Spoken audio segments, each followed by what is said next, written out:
sport fans watching around the world. This is the moment you've all been waiting for. Let's get straight into the episode. Yeah, we heading for the sun. Shawty got my high, I ain't tripping for the funds. Yeah, I won't start, I ain't tripping, I'm a stun. Alright y'all, today's a Monday and Mondays are for Docs. Thank you for clicking or tapping and let's start today's spew. But before we start, I have something to say to my guest. Before we start, I would like to say to you something that I say to everyone that comes on, but I would not be saying it if it wasn't true. You're sitting here because I find you interesting. That's because you are an interesting person. I want to learn more about you, how you think and how you feel. And I love that I have the opportunity to share this experience. So I really appreciate you coming over. Thank you for sitting down. And ladies and gentlemen listening, come along on a journey with me today as we all get to meet our guest today for the first time. I really appreciate him coming over, and fortunately enough for me is he's actually prepared himself a bunch of notes and things to talk about, so it's going to make our interaction even easier. If you haven't read the title of the video yet, this is Daniel Preez. I really appreciate you having me on this podcast. It's been something I've been really keen to get on board with. Like, I've been doing my travels overseas and I don't know, it's been an adventure for me. So I've gained a bunch of knowledge and I've written it all down, and I think this podcast is like the best way to share it. Yeah, gang. For me, it's like I can talk to people one-on-one with this type of stuff, but I find that if I was to like go one day, like I pass away or whatever, it's like a legacy, something behind, to leave behind, some knowledge. And for the viewers or whoever, family, whatever, they have something to like know me from and maybe learn something from me as well. So. Damn, deep, bro. I love that. Yeah. I fucking love that. I think about that in a sense as well, where it's like, oh fuck, I hope my iPad doesn't die. Anyway, I think about the fact that I'm recording this and putting it on the internet. One, I know it's for attention. I love the fact that people are watching me, right? But two, it's also good to know that my future generation are going to have this to look at. You know, I'd love nothing better than to have 10,000 hours of footage of my dad or my granddad or my great-granddad. Yeah. But lucky enough for us to live in the time that we live, we have this to give to the next generation of people. So I wish everyone was taking advantage of it, bro. And I respect that you fucking have that insight now to know that. How old are you, by the way? I'm only 20, bro. You're only 20? Yeah, bro. You're a fucking tall cut, bro. 20 and deep, bro. 20 and deep. Well, good work. Yeah. All right, well, you already started us off saying you've travelled, so whereabouts have you gone to so far? So 2023 was not the best year. So I was kind of in like a cycle of doing the whole straight from high school going to uni. I was just doing uni because I thought like, I got my parents that also have like the diplomas and bachelors. So I was like, I didn't want to do trade just because, you know, I've got back problems and stuff like that. And I know in the long term, I might not be able to keep that going. So I thought, do uni, use my brain. But then it just felt like I was doing stuff because I had to, or it was just the right thing to do. I wasn't passionate about it. So I thought, you know, 2023 was a bit of a wake up call, and I was like, something needs to change. So I was like, my sister, she's still traveling, but she was doing this thing called au pair, which is like nannying overseas for random people. She was in New Zealand, and that was amazing for her. Wow. So then I was like, I was only 19 at the time and still living with the family. So going to a foreign country where there's language barrier was a bit not something I wanted to do just yet. So I thought New Zealand would be the first stop for me. So I went to Cadrona, worked in the mountains, and as a bartender. Shit. And I just went there all on my own. Wow. Went into a hostel, and it's the best time of my life.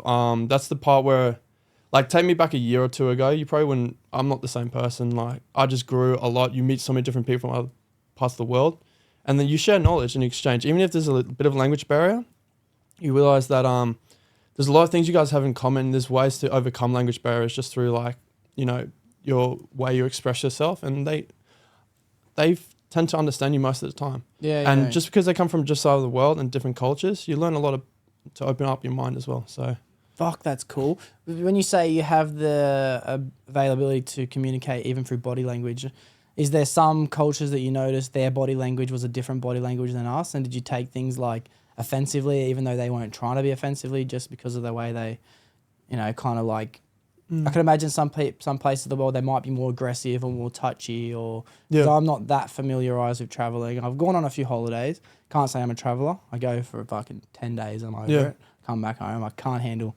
2 weeks is a long time for me overseas. But I do notice obviously a difference in cultures, but I haven't been there long enough to even have a deep communication with someone from a different country, you know? So is there a big difference in body expression? I think for me, I'm a bartender, so I also understand how to deal with customers as well. So like when they're talking to you, there's some ways you can adjust yourself to make them feel more comfortable. So because of the language barrier, they're already on edge a little bit. And they're like, maybe I'm not saying the right things, maybe the words aren't coming out right. So just by you adjusting the way your body stance, you're more open, you talk slower, and you take out the more complicated words and you just break it into the simpler ones. Even if it's not a full completed sentence, just the little words that they can make like a little map to understand. Yeah. It allows them to feel like you are adjusting your way of approaching them and talking to them, and they feel more comfortable. Then you can just sit there and just chill. They're less on edge, and then you can have actual dialect and a good conversation from that. Yeah, nice. I like that. That's cool. That's very cool. So how long were you over there for when you were in New Zealand? So I had a 3 months. I was supposed to be there for 7 months, but some stuff went down. I mentioned in the last podcast, but in the last podcast, can you tell me about this last podcast before we go any further? Yeah, so I did that last podcast I was in Italy, so that was like 2-3 months ago. Wow. So my journey went from New Zealand for 3 months, then I came home for about a month, and then I went off to Netherlands, which is where I was born. Wow. So I haven't been there since I was 3 months old. So this is where all my family are in Netherlands. Yeah. So went back there after like 20 years, and went there for about two and a bit months, and then I went to Greece with my sister, and then I went just before I went home. My sister's like 4 days before I came home. She's like, you got to see me before you come because I don't know the next time I'll be in Australia. So I was like, fuck it, and I booked a ticket straight to Italy. Spent about 3-4 days there, and then went straight from Italy to Amsterdam to fucking China to Australia. Bro, that's insane. I know. Good effort, dude. So was this all in 2023? This was all this year, yeah. That is fucking... last year. Yeah, last year. That is fucking crazy, dude. Good year for you. Fuck. You started off saying 2023 wasn't a good year, but you mean like to start it wasn't a good year. Yeah. It ended a fucking good year. Exactly. Wow. So how did you end up doing a podcast in Italy? How did that happen? It was random as hell, but one of my sister's friends, she was from America, and she was just doing like it's a small little podcast. She has a Spotify account, and she has a microphone she brings that she attaches to her phone, and we're just having a good conversation. We're having an ice cream or some shit on like a dock, and we kind of stepped away from the group and just started talking, and it went a lot longer than we thought. And we're talking about some really deep, good stuff. So we're like, I wanted to talk about this type of stuff, and she mentioned she had a podcast, and I'm like, I hadn't done one before, so I was like, a bit iffy about it. But then I was like, it's just a good way to just get my confidence out there and put the knowledge out there that I know. So. Nice. We did it, and it went so well. The only problem is we recorded about 2.5 hours, but her fucking phone storage ran out after 1 hour. Oh no! So she only released only 1 hour of it. She doesn't edit or anything like you do. But yeah, it was really good. She's a very small Spotify, like 14 listeners. But when I jumped on, she got about 300, 400 and nice. 3,000 impressions. So it went pretty well. Fuck yeah. Well, please send me a link to that. I'd love to put one down in the description to give everyone a bit more of an insight to yourself. I'll definitely like to listen to it. And shout out to that girl for making the effort of doing so. I know it's not an easy thing deciding to do a podcast. It takes a little bit of courage, but most importantly, it's actually doing the podcast. That's the hard bit. So respect to her for doing that. And speaking on the fact that not always it goes to plan like it happened to her, if you see any of these cameras turn off, please let me know because it happens to me all the fucking time, bro. My fucking iPad's already dead. It's lasted 5 minutes. But yeah, I get that. So what was your favourite part of last year's travelling then? What was let's start with your favourite place you went to. What was the best place? Fuck. There's so many. But I do think like New Zealand was the top one because I was in the South Island. North Island's more the city life and there's a lot of gangs and stuff. But South, it's just nature. We're in this. So Queenstown's one of the touristy places you go to. It's fucking amazing. Yeah. But it's about a 40-minute drive up the mountain, and we're just at the peak of the mountain. Okay. And there's a snow place and a ski resort and everything. But it was so rural that all of us co-workers we became like family because it was too difficult to go fucking places. Some people didn't have cars and all that stuff. So my hostel is one of the bigger ones, so I just organised. I brought poker over with me, and I taught everyone poker. So then they would be having nights, we're playing poker together, drinking up, being beer pong parties, whatever. Nice. And it just became a really close niche like family group, and it was really cool because we all work together every single day, and we all hang out after work every day. That's fucking dope, bro. New Zealand is a beautiful place. I went to New Zealand a few years back. I did like a tour from, I believe I started at the top, because at the top there's this, I believe it was the top, I think it was called the Torres Strait or some. Nah, it wasn't the Torres Strait. It was, I can't remember what it was called, but we ended up going between these valley of mountains. We went on a cruise ship. Beautiful sight to see, and then we stopped off at every possible fucking massive city, you know, from Wellington to fucking what was the one you mentioned before? Queenstown. Yeah. Queenstown. They had all these, and then we finished off at the bottom where it's called the Bay of Islands, where it was like a giant, looks like a chunk's been bitten out of it, you know, by a god. Fuck, it was a beautiful place. It was a mad holiday. Cruises are out of all the holidays I've been on, cruises are just the best in my opinion. Because you recommend cruises? I just kick back, bro. When I'm on holiday, I'm always on a mission. I'm always like, fuck, let's go do this, let's go do that, because it's part of my personality. I've got too many ticks. I need to always do something. I'm vaping, I'm smoking, I'm drinking, I'm coffee, whatever. But when I'm on a cruise, I can finally just be like, there's nothing to do. You know, I can just chill. Yeah. So I like cruise ships, but I would love to try traveling one day. I'd love to try properly taking off on a plane, landing, and then figuring it out from there, you know, with an unknown amount of time before I come home. Would you just go on your own as well? I'm in a relationship at the moment. I have a partner who I plan to go to every possible holiday with. And, you know, there's complications in which doing so together. But, you know, we'll work it out in the future. I'm sure there'll come a time and a place where I've set myself up financially enough to be able to just fucking set sail and just land and just explore. But for now, it's just short windows of 10 days. You know? Yeah. With my experience of traveling, I've realized that I would recommend that everyone travels with someone. Okay. Because you can travel on your own and you can go places, you can have a checklist of places you want to visit, but I've realized like those are just places. It takes those, when you go to a place with someone, you attach those places and memories to a person, and then it becomes a memory stuck in your head because every time you think of them, you think of that place. Wow. But like if you go see the Eiffel Tower on your own, it's just gonna be a place you've been there. But when you attach it to someone, you have that strong connection with someone. Yeah, that's beautiful. I love that because I've never been the type of person to want to get up and go by myself. I'm a very codependent kind of person, you know what I mean? It's kind of one of the reasons I have a podcast, to keep people coming to my house at all times. So yeah, I'll definitely take that in mind if I ever do consider to go by myself.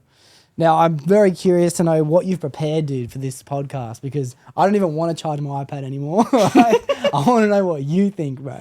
All right, the way I like to orchestrate podcasts is usually a bit of small talk, because I actually do enjoy small talk. Most people don't.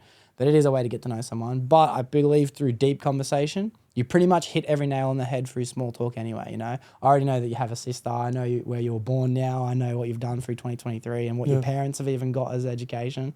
And I believe small talk's unnecessary, even though I enjoy it. But I would like to ask you a couple of questions first to get us started.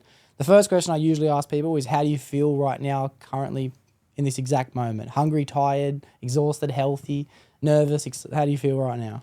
So obviously at first I was quite nervous for this podcast on the way over, because I was like, the last podcast I did, it was just a small little microphone, just two mates sitting next to the beach with a little microphone. Even then, when you get a microphone put in your face, your brain gets scrambled. For sure. But me coming in here, I was like, shit, you got cameras, you got fucking lights, you got this huge ass microphone. I'm like, I was nervous, but it's like, you got a good couch, set me up with some good coffee. I've got the water. I'm happy. I'm really comfortable. Comfy? So yeah. And he's a great fucking host. So appreciate that, dude.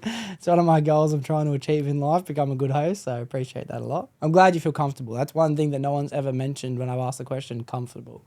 So thank you for that. The second question I wanted to ask you was, like, it's another bit of a small talk kind of question, but it might lead us somewhere. And we're obviously in the beginning of a new year, 2024. You've had a good 2023 that I know so far. What's the holiday period kind of look like for you? Do you take any breaks from working or learning, or do you set yourself a plan for the next year? What do you like to do around this period every year? So obviously with me traveling the whole year, I've done a gap year from studies, and I did the traveling to also figure out, in my head I was like, maybe I'll figure out what I'm passionate about and what I want to do. But now I'm back, and like all that stress I left behind has come back. Okay. So recently I've been more stressed out because I'm still trying to figure out, do I continue the course I was doing? Do I change it? If I do this course, where does that lead to? Do I even want to get to the end result? Do I even like it? So I'm quite worried because obviously uni starts in like beginning of Feb, and literally 2-3 days ago I've decided if I can go to the Philippines on the 18th. Wow. Of Jan or of Feb? Oh, this month, yeah. Yeah, Jan. wow. So 18th to the 30th. So I'm going to be back just before uni starts, and I still am figuring out what course I want to do. But I've decided, like, I left Australia beginning of Feb, and now I can say I've been traveling for like a whole year if I go to the Philippines. And I've been to like New Zealand and Italy, Greece, went to France as well. But those places, like, they were all like, they weren't third world countries. Philippines, that's third world. Even though we will be staying, it's like, you know, we'll be taken care of pretty well. And obviously it's dirt cheap over there. Yeah. But it's like, it's a completely different culture. I've never been to like a more Asian country. So I think that'll be a nice culture experience for me. Yeah, So, nice. Good plan. I like that. I got some mates over in the Philippines at the moment, and I'm keen to see when they come back. We're going to be doing a podcast together. So shout out to Fob Smasher, for the boys who know the nickname of Fob Smasher. But Asian countries are a beautiful place to go, realistically. I've been to a couple of them. Been to like Thailand. I've been to Bali. Like, that's kind of an Asian, Indonesian type of country. I would love to go to Vietnam. That's the one that I'm mostly excited to go to. Yeah, but I love the Asian cultures, bro. I love the foods. I love the people. I love the religion, the cultures, every part of the Asian countries. And yeah, I love them. What's probably your most excited country that you'd ever like to go to? Still, I kind of decided like this year I was going to do all the traveling. So after this, I'd never really thought about any other country. Just Philippines just popped up, and I'm like, fuck it, I'll just fork out this money and just go. Nice. But I don't know. My sister, she went to Switzerland and Sweden, one or the other. Mm-hmm. So I think maybe one of those countries, but I don't know. I feel like I need to stay put for a bit. Yeah. Okay. So I've done my traveling, I've done my experience, and I realized like places are just places. Yeah. Like obviously the culture is what I want to experience. That's why I want to go to an Asian country.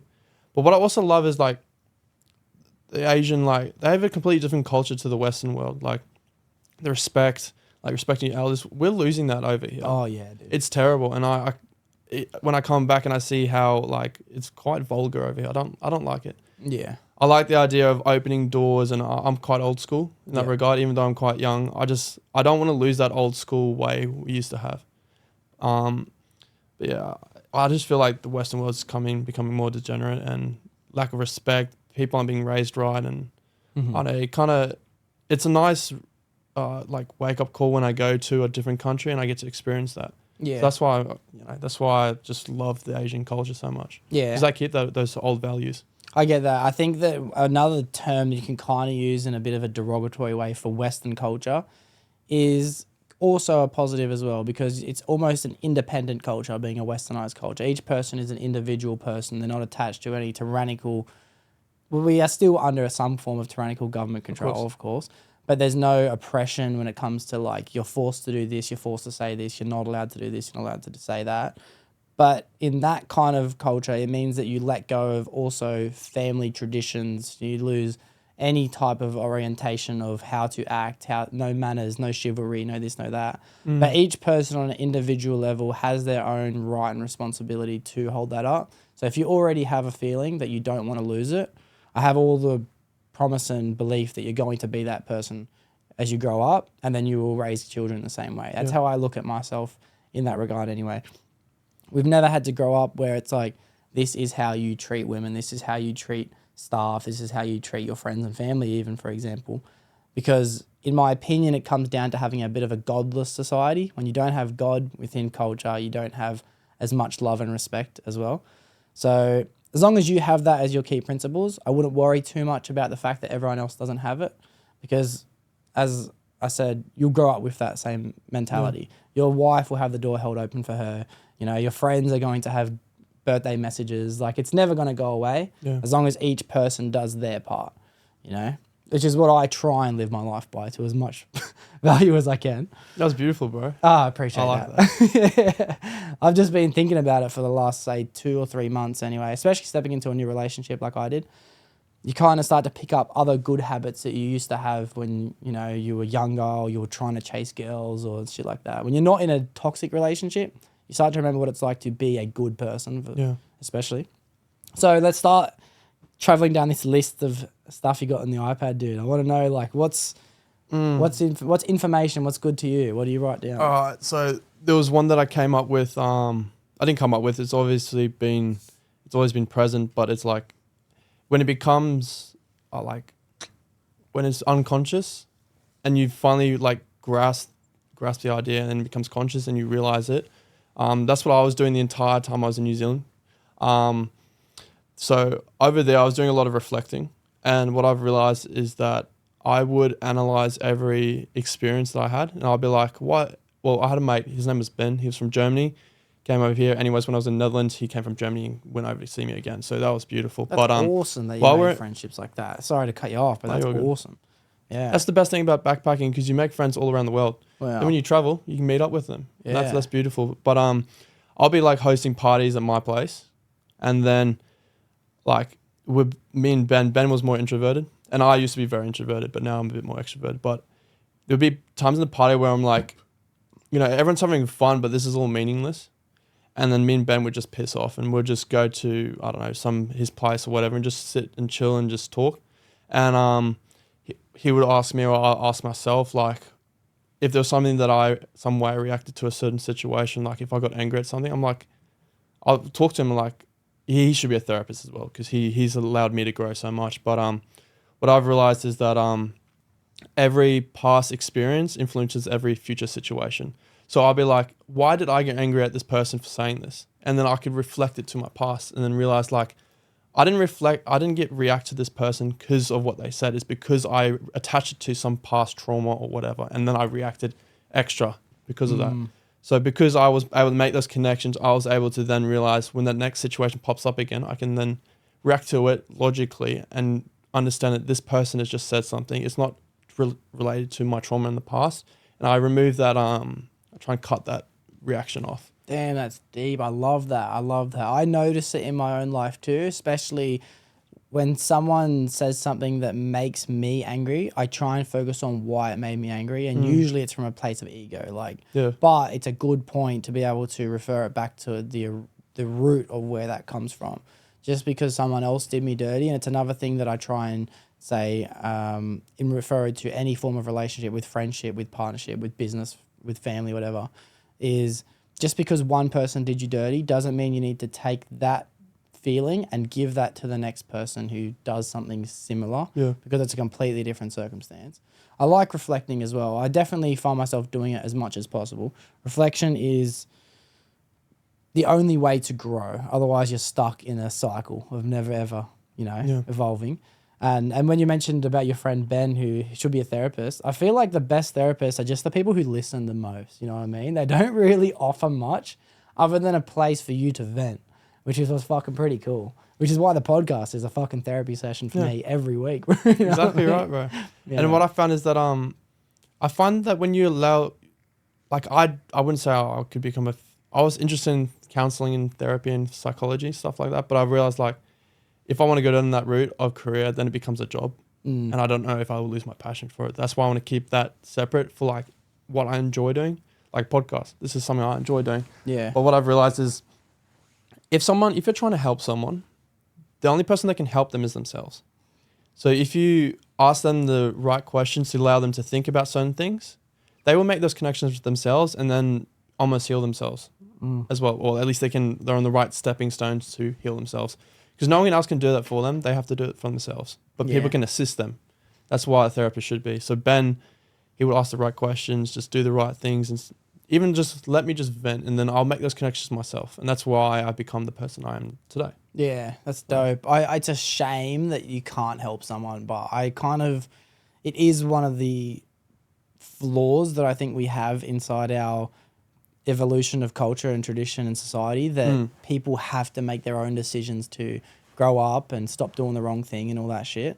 Because there's nothing more frustrating, bro, than watching someone do something or be stuck in a continuous cycle of self-sabotage and misery, and you can see the path they're going down, and you have to just be like, you have to watch them do it. You have your little inputs, you have your little says, but they have to be the person. I kind of wish there was a secret, and I will spend the rest of my life trying to work it out, a way to help someone instead of making sure that someone helps themselves, you know? Yeah. Maybe it is maybe it is as simple as just asking the right questions, letting them figuring it out on their own, but it kind of feels shit not being able to do something. Do you know what I mean? No, of course. Yeah. I've been in many situations where like people are harming themselves, or people I'm very close are harming themselves, and no matter what I say, how much support, no matter how much you hug them or take care of them, they're still going to eventually go down that same path. You're just delaying the inevitable. Yeah.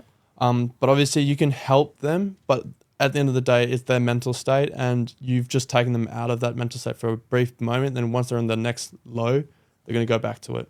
Yeah. So, like New Zealand. So one of the experiences I had that I mentioned in the last podcast is that people have ways of dealing with grief in different ways. People do turn to drugs, alcohol, gambling, I don't know, or focusing on work. And that's what one of my mates did. So after 2 weeks of being in New Zealand and working at Cadrona, one of my mates, on his birthday, we went to his party, and his dad died on his birthday.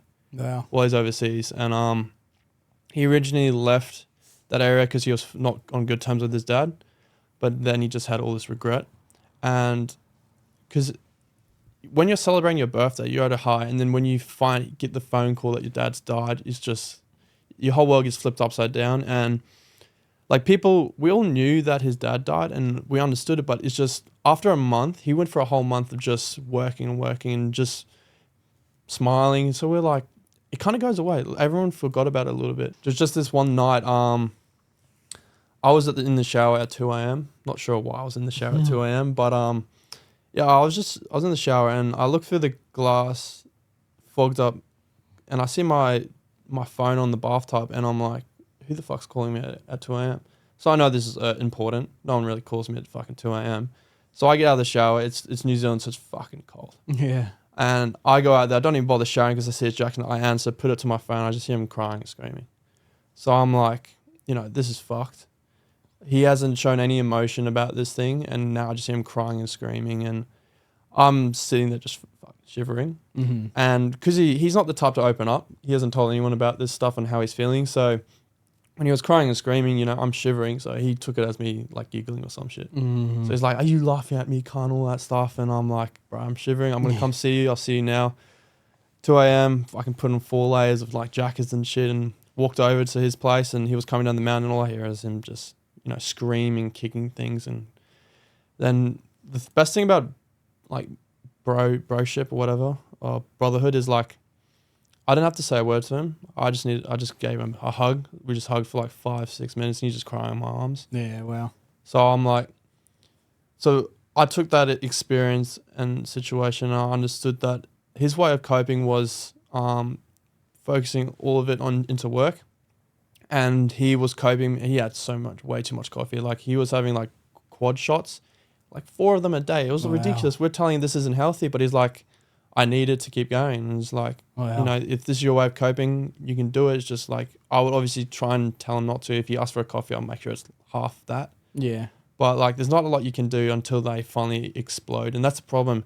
A lot of people nowadays, they hold it all in until it becomes too much. And then there's just going to be like a situation where like, so I've found that people have different ways of coping with things. And when they bottle it all up, eventually they will explode in random situations. People won't understand that until they are at the other end, the receiving end of it.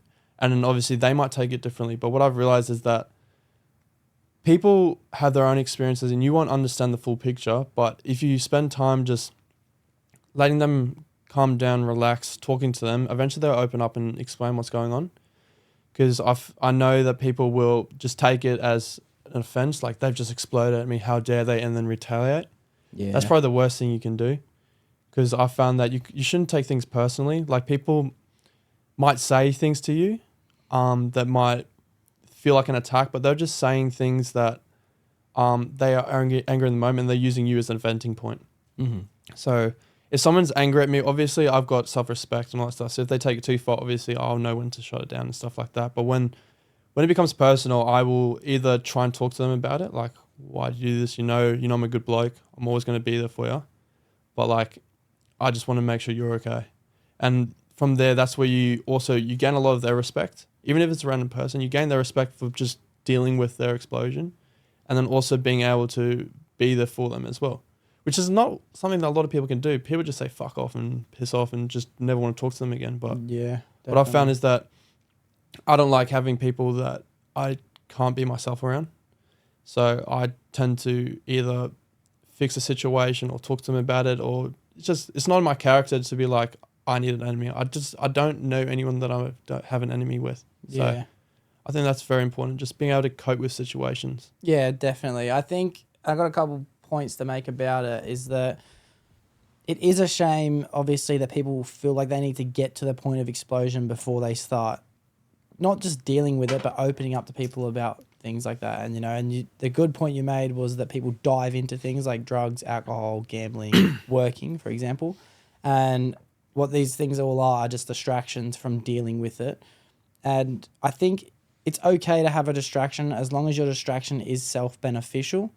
So drinking, drugs, gambling, for example, the three devils, in my opinion, are not a good way to deal with it. I think diving into work can be self-beneficial if you're able to dive in and do the right financial decisions by saving for something you want to do. Yeah. And you're not just diving into work to go gamble or diving into work to go do drugs. But you can dive into self-analysis pretty easily, and that's something that I try and do. If it's not self-analysis, it's at least self-progression. Yeah. Whether it's fitness, whether it's fucking hanging out with as many people as I can, talking shit with people. Like, you can dive into things to distract yourself from dealing with shit, but in terms of people getting to that point at which they finally need to explode and deal with it, I think it's okay to retaliate to someone if they do explode on you, because if you have the understanding that you know why they're doing it. So you have to have empathy with your retaliation, It's not right for someone to not deal with it, but it is understandable that people don't deal with their problems. But just because someone uses you as their punching bag doesn't make it an excuse as to why they're allowed to, just because they didn't deal with their own shit, I think you should be able to retaliate. If someone fucking pushes me, I'm very, very... In fact, I'm way too quick to jump people's guns. I should spend a bit more time accepting and allowing people to be flawed, but I'm happy to fucking make someone cry if they fucking upset me. Fuck yeah. Like, in no way do I mean, like, be the punching bag. What I mean is, like, no, like, if it wasn't a personal attack on you, like, yes, you can... When I mean retaliate, I mean, like, don't just fucking destroy them. Yeah. What I mean is, like, have respect for yourself. Tell them, like, you don't talk to me like that. Like, I've had it at work. Like, there's a shift at this other bloke who didn't work a lot at the time, but he just was having a shit day, complaining about everything. And then he would just constantly just be grumpy and shit. And then he started having attitude towards me. And obviously I was like, mate, mutual respect goes both ways. Calm down, watch yourself, act your age. Yeah. Stuff like that, just to shut it down. And for the rest of the shifts, he was just quiet. Yeah. Which is cool. But it's also like, there needs to be that balance of knowing where the limit is. Like, have respect, shut it down. Also let them know that you can't be talked to that way. Yeah. But then also understand that they have their own personal problems and not to take personal offense and then go on a personal attack to attack them. Yeah, that's a good way. That's a good way to say that. Not if they're dealing with their own personal shit, you don't take their personal shit personally. Yeah. That's a good mentality, and I will definitely adopt that. And I will definitely be repeating that to other people in the future. So thank you for that. No worries, mate. I had another point about the fact that, and to be honest, I completely lost it. So I'm going to freestyle and hopefully I find it. Hell yeah. When it comes to people not dealing with their own shit, I think that unfortunately it comes back to the same thing where you can't help people. You have to let people help themselves. So in order to make sure you're not the punching bag that inevitably this person's going to find to deal with their own emotions, you have to constantly remind them to deal with their emotions. Grief isn't just suffered from the loss of a loved one. Grief can be suffered through a heartbreak. Grief can be suffered from the loss of a pet, or even someone who got robbed and lost fucking $100 could become grief to someone at the end of the day. Could be losing a job. Grief is just a loss in any. Grief could be a loss of purpose in life, you know. So as long as you can, if people are going to be open and honest and you can see that someone has suffered any form of loss in any way, if you're at least that person to constantly tell them, if you need to talk about it, tell me about it. I don't think that you or me or anyone else who goes through this process will ever be that inevitable punching bag. So it's all community based. And as you said, mutual respect goes both ways. As long as everyone has that understanding to do that for everyone else, then no one should be that person that everyone else eventually explodes on, you know? Exactly. Hopefully, this is all metaphorical, you know, concepts I'm talking about. I'm sure there'll be a stage where people do still become the punching bag anyway. But yeah, it's nice. I fucking like that you fucking think about these things so deeply, bro, because it's not very often that you find people who are deep thinkers, you know? And deep thinking mostly comes from a point of reflection, you know? Yeah. If you're able to analyze yourself and who you were today and yesterday, as you said, the events that happen in the past will determine your future. That's how you make a good future. It's the only way to do it. Yeah.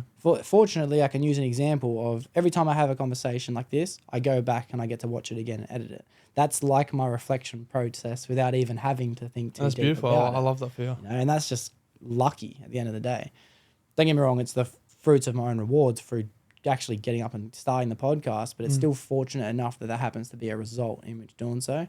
And I think everyone should definitely at least try to think about the conversations they had. I remember doing it before I had the podcast. I remember a point in my life in which I would pretty much repeat every conversation I'd ever have back to myself, which gave me a great weapon when I got in an argument with a girlfriend or a friend. It's like, you said this. Actually, this is exactly what I said, word for word, motherfucker, you know? So it can be a bit of a fucking... I don't know how you describe it, but like a double-edged sword. Of course, you got all this footage now, yeah, dope. All right, well, I'll chuck something in now because just to see how you think. I wanted to ask you, and it is a bit of a deep question, and it's a two-part question. So, one, do you believe in destiny? And if so, do you believe in having a purpose? And whether you answer yes or no to that, what do you think your future has installed for you? Okay. So that's the journey that I've been trying to figure out myself. I don't like the idea of destiny because that means you can't shape it yourself. But I also feel like I hope there is purpose. I hope I have a purpose to life because if without it, then you're just living. Yeah. So existing. I can't say no or yes because I like both. I like the idea of purpose, but I don't like the idea of destiny. Destiny means that your future's been decided for you. You can't make your own path, and I don't like the idea of being concealed to a timeline, which is also linked to religion, like God. Like if you're Christian, I used to be like very Christian. I've stepped away a little bit from it. But I relate to that too. It's my morals. Those are my morals. But you know, it says that God knows your future and it's written out for you. I don't like that idea, but it's also beautiful because if He has, that also can tell you that you know your future. God, He's looking out for you. So obviously your future has something good in store. But I just like the idea of being able to take control of your life and just, doing the best things you can with it. Because if my destiny is decided you're going to be at this place at this time, it's like, what if I don't actually want to do that, but someone else has decided that for me? I don't like that idea too much. Yeah. But purpose, like I said, I've been traveling. I traveled to find my purpose, but... Yeah. I'm still looking for it. It's confusing trying to wrap your head around the fact that does destiny destroy free will? It kind of does, But I look at my life to help clarify my feeling of angst against that because similar to you, I don't like the fact that there's nothing I can do to prevent the inevitable. I'd like to feel like this is my life that I have control over. Yeah. So I look at my life and I describe it by saying it's an improvised script. So it's already written, but I'm improvising the script as I go. It's my choice to write down the story that's already going to be created because I created my own destiny, Yeah. Just because there's a God who knows my future doesn't mean that I'm still not the person deciding to create it. There can be both. It is a difficult concept that I haven't fully created yet in my own head, but I believe we can have destiny and we can have free will, and our free will lead us to our inevitable destiny, you know? So don't give up on the idea of destiny. That's just my only little piece of advice on that regard. And in terms of purpose, I'm with ya. It's fucking like, what is it? I hope I have one. But I think it's kind of the same thing. I think that our purpose is to find our purpose. You know, our purpose isn't one of those things that's already there for us, that's going to become inevitable no matter what. Yeah. Our purpose is to attach the feeling of purposeness to anything. My purpose, fuck, dude, I don't know what it is in fucking 60 years. I like to say kids are going to become my purpose. Yeah. What about you? Do you plan on having kids or Oh, children? fuck yeah, mate. Yeah. Like, if I could, I would like to be a dad right now. Yeah. Like, honestly, because I went through my whole experiences in the past, and now now I really want to just be able to be the gentleman, take care of people, be nurturing, all that stuff. I want to do all that stuff. And the idea of kids, I fucking love it. And I feel like it's every man's like for the dawn of time, a guy's purpose is to like have a family, have kids, have offspring, to keep the bloodline going, but also to pass on all that knowledge onto their kids.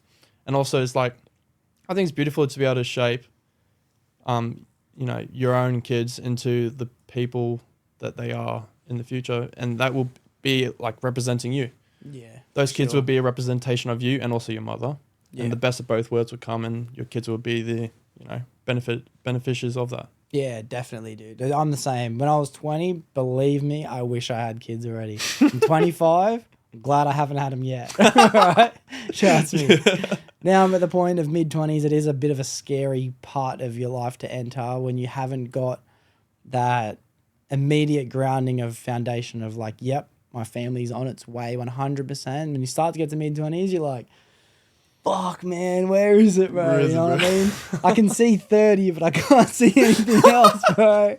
This is fucked. Yeah. Especially when everyone around you are fucking getting married and engaged and fucking kids, and you're like, this is fucked. When's it my turn? But I'm also learning that everyone's going to have the same story if you're going to look at it from a Picasso version of a book, right? As in like the way Picasso painted was very abstract, and like things weren't in the normal places, you know? If you look at that, like everyone's story, it's the same fucking story in repeat. Everyone's going to go through family, heartbreak, grief, obsession, depression, need, greed, love, loyalty. Everyone's going to have these things, and it's like, just because it isn't mine, I'm starting to become okay with the fact that it's just not my turn yet. It still will happen, but you know, like, believe me, at 20, it was like, at 15, I think I was maybe 14 or something in school. We got given a pamphlet in which we wanted to write down what we wanted to be when we grew up. It was some, honestly, bullshit seminar that some fucking bloke with a woman, I can't remember who, came to the school and was like, fucking, let's fucking create our futures today or some bullshit. Don't get me wrong, now I believe in manifestation and shit, but at the time it was like gay. Yeah. And what I wrote down, everyone was writing down what they wanted to be when they got older. My answer was dad. It's always wanted to be dad. If you probably wouldn't know this because we've never had a conversation before, but I want to have 6 boys and as many girls as it takes to have 6 boys. I don't care. Fucking litter, mate. Yeah, bro. I'm gonna have an army, dude. So 6 boys. Why 6 boys? 6 boys, I feel like is a good number that I can feel comfortable with, because no matter what I do, my children, I want to experience everything life has, all right? I want to taste every flavor. I want to see every fucking iconic moment in history through education. I want to go to every place. I want to smell every smell. I want to meet every person. I want to talk about every possible thing. I kind of want to feel every emotion, dude. I'm not opposed. And to my partner watching this, I'm not saying like, but the feeling of divorce is still a feeling. Of course. Bro. Big jokes in that regard, big jokes. But doesn't mean that I'm okay with experiencing everything this life has to offer. I want to have every possible type of child, bro. If one kid wants to grow up a criminal, fucking go for it, dude, you know? I want to have a doctor. I want to have a tradie. I want to have a scientist. I want to have a charity worker. Like, I'm going to have a garbage man. You know what I mean? Like, you want every fucking job. You want life. your kid to be in every part of the job. I want to experience life. And boys is something that I feel comfortable with. Like, I love masculinity and brotherhood and all this shit. I want to have as many boys as possible, but I can't not have girls. Like Yeah. a little girl would be fucking insane, bro. I'd love to have a little princess running around that I can just. I always tell my partner now, like when we get older and we have kids, I'm gonna be full like, that's it. Attention, everyone at your doors, and everyone's full standing hard at their doors. I'm gonna, yeah, bro, like this, arms by their side. I'm gonna be walking, like looking, and we'll be looking into people's rooms, making sure their fucking beds are made and shit. And gonna, that's it, everyone, drop and give me 20. little Lucas didn't make his bed properly, you know. And then my daughter, I'm gonna get past my daughter. Not you, sweetheart. You'll be, you know. Oh, I love that so much. You'll be fine. And then it's like, right, everyone has to give me 20. And then I say, do you want to do yours, princess? It's, no. Everyone has to do 20 to make up for fucking Leia's fucking. You know what I mean? I love that, bro. I love that. So I'm looking forward to the idea of kids. And do you have an idea for how many kids you want to have? Yeah, like for me, I think 3 is good. 2 boys for sure. Yeah. Just because I love having sons, but also I feel like you need the best of both worlds. So I'm gonna have a daughter as well. Yeah. Obviously, if I could have a choice, like it would be boy, girl, boy, Okay. because I feel like you need an older brother to protect you. Yeah. But I don't want it. I don't know. I feel like a young boy as well would be pretty mean. But I feel like 3 for me is realistic because I don't know. I feel like more than 3 kids for me, I wouldn't be able to handle. I feel like it's just too much. Yeah. But 6, bro, you got a military squad started right there. I Mate. did. Straight the fuck up. I've got some good role models I look at for how they raise children, not only in my family, of course. I love every fucking possible version of adult supervision I've ever had, but like online too. There's people like Patrick Bet-David. Have you ever heard of Patrick Bet-David? No. He's a great interviewer and interviewee. He's a good podcast host and a good podcast guest who was a Syrian man born there who grew up to go into the American military, who decided at one point in his life he wants to own a business.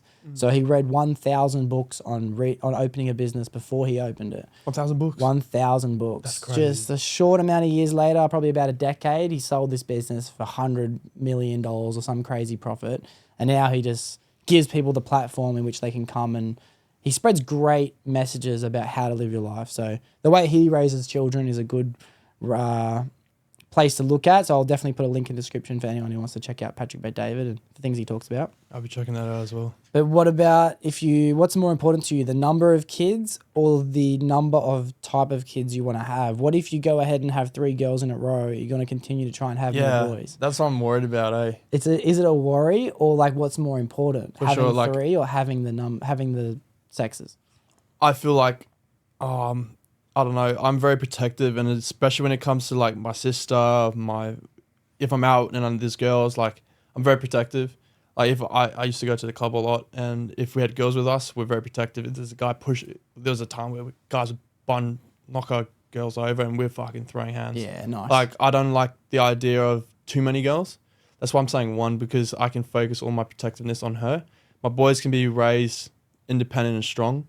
Like I'm not going to nurture them as much as I would the girl, but too many girls, I just feel like I see them as, you know, they're need to be protected, and I'm not saying they can't be independent and all that stuff, but it's like I've just got so much love, and especially if I have a little daughter, bro, I'm going to be insanely protective, you know what I mean? Hard. So if there's too many of them, there's too much shit going on, I'm just going to be blowing up every second at everyone. Yeah. Not the girls, but everyone else. Yeah, but that's, you know what I mean? I look at that as something exciting for the future. Like everything's a challenge no matter what, you know? The feeling of us doing this podcast together, for you mentioned you were nervous on the way over here.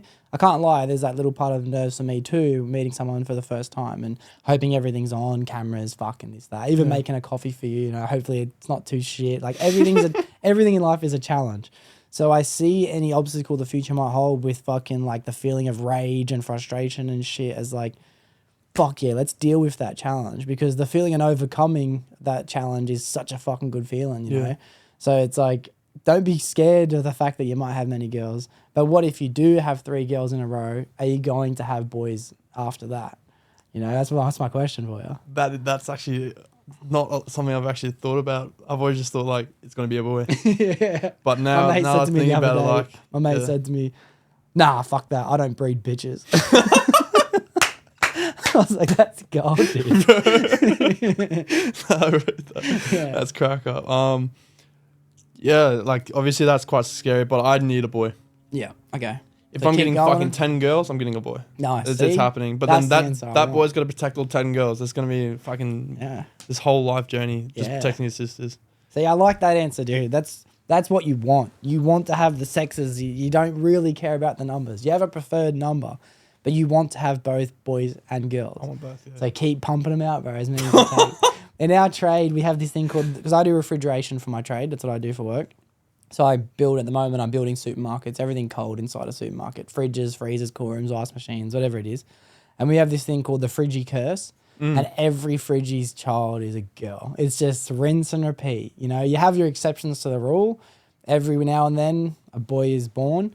But the girls are always the firstborn. You know what I mean? So if that's my case, bro, I'm fucked, dude. Yeah, you I know, bro. Fuck. Cheaper by the dozen, dude. It's gonna be crazy. 6 boys and 1 girl, Oh, mate. I can't wait. I hope for you. I'm very fortunate at the moment.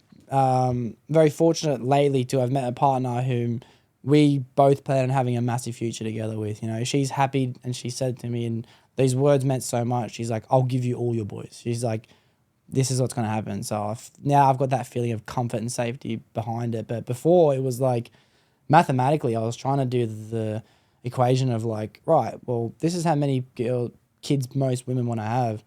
I'm probably going to have like 5 baby mamas, bro, you know? And that's how I've been living my life up until this point. So at the moment, I'm very, very, very fortunate because I found someone who not only do I love dearly, but who wants to have this same future, which is why we kind of work so well. Yeah. But yeah, my whole life it's been, this is how many kids I'm having, no matter what, dude. Yeah, bro, all right, no matter what. Yeah. Anything? What else? Do you have any other notes and shit? Oh, mate, I've touched only one so far. Yeah, all right, good. All right, so something that I came up with the other night was I realized like the power of scarcity. I don't even know what scarcity means. So. Scarcity means like when something is rare. Oh yeah. So nice. like you can take it however you want. So for example, COVID, fucking toilet paper, mate. It was fucking scarce, so it had a lot more power. Everyone's fighting to the teeth for it. Yeah, But it's just literally, fucking someone toilet bit paper. someone in a shopping center. Just for toilet paper, bro. Yeah. Like nowadays, obviously looking back, that's fucking stupid. But I mean, like as soon as something becomes rare, it becomes more valuable and holds more power. So like you can take that into relationships as well. Like saying, like most people know this, but if you say I love you, it's very powerful. At the beginning, you know, you're jumping, you know, over your own heels for it. Yeah, it is But, a scary thing in the beginning to do. It is, but the problem is there's no problem with it. It's just when you say it a lot, it starts to lose its value and effect. So if I say I love you too much, the next time you say it, they might not react the same way. So that's why I feel like you need to find that balance of when it's right to use. And also, I've found that sometimes you use it just to make the other person feel happy. And I feel like I love you is very special, and it should be used like not rarely, but like when it's really meant. Yeah, That makes sense. And you can take it to any area if you want. Like for instance, my family, we have this like a Tradition. A tradition. There you go. Yeah, That's yeah. the word I was looking for. Every birthday, you know what French toast is, right? Kind of. It's like a thicker version of toast with ice cream or It's something. fucking bread, Yeah. egg, milk, and fucking something else. Okay. And it's you put it in the pan, easy to make, simple breakfast. But for us, only on birthdays, you get French toast in bed. And because French toast is so basic, but because we have it on such rare occasions, it's like special, and Yeah. it feels like it tastes better. Yeah, You know what I mean? Yeah, for sure. So because it's so small, and because you do it on special occasions, like ice cream as well, like that's the difference. Like the relationship that I'm in right now, her family's a bit different. We only do ice cream on special occasions with my family, but she has it like most days. yeah. So yeah. it's just ice cream now. It's not Yeah. even like, you know, oh my God, it's ice cream. You know what I mean? Yeah, for sure. So that's what I've learned, like keep the meaningful stuff special and don't overuse it because then it might lose its effect.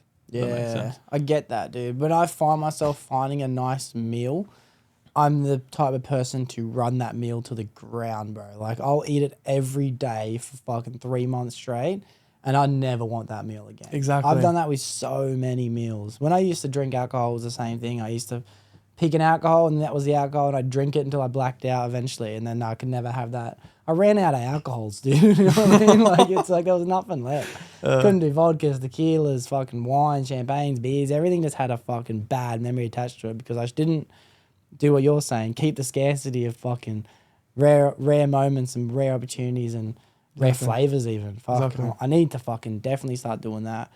I love you is one of those things where it's the feeling of saying it is almost like a scarcity in itself if you're saying it to one person at a time, you know, course. like that is still going to be scarcity. Am I saying it right? Scarcity? Scarcity. Yeah, it's still going to be scarcity if there's only one person you're saying it to. And I'll think about it deeper, but I'm not exactly sure about how I use it in my own life. Because I obviously mean it when I say it. I don't just say it to my partner, but I say it to my mother, I say it to my family, I say it to my friends. But every time I say it, it has a different meaning behind the word course. love. Yeah. Which is another topic that I do like trying to discuss. Like, what is love? Like, how do you even describe it? I kind of think that love is it's obviously a make-believe word. All words are make-believe, but it's a term that everyone has the freedom to attach to whatever you want to attach it to, you know? I've been in relationships where I think love is, I say I love you because I love the fact that I have someone in this point in my life, which I probably need someone. Yeah. I say I love you to my fucking dog because like I love that you're just so stupid and innocent and retarded, you know? Like I say I love Macca's because it's so fucking convenient, you know? Like, but like, I guess the scarcity in which love is all to do with what the reason you have that saying of love is about. You know, are you saying I love you to this person because, and you probably shouldn't use it in a fact where you're just saying it to make them feel better.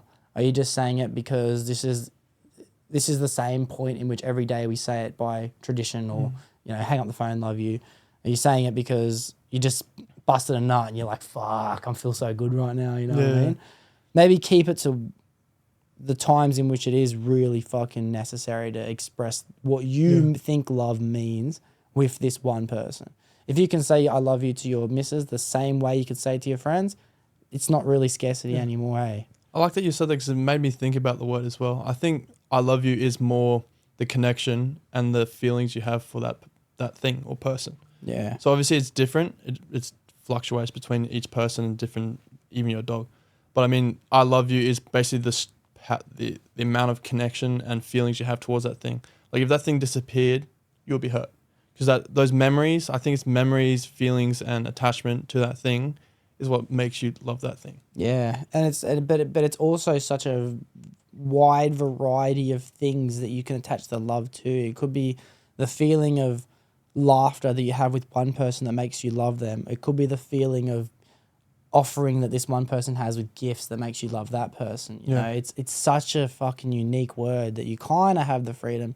I mentioned on a podcast with this girl I did, Taylor Woolley Doyful. For anyone that hasn't checked that episode out, I do recommend it. There will be a link in the description because we talked about a lot of shit to do with love and family and fucking the future and all that kind of shit. It was a really nice one.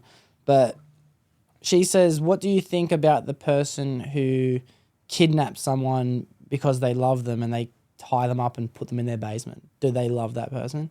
My answer was kind of like, if they think that that's what love is, then who are we to say that that's not what love is? You know, they love that person to an extreme, destructive, evil way. But that doesn't mean that's not what love is. You know, their love might be insecurity. Their love might be fear of not having it. They've still attached love to that feeling. Yeah, you know what I mean. So it's still love.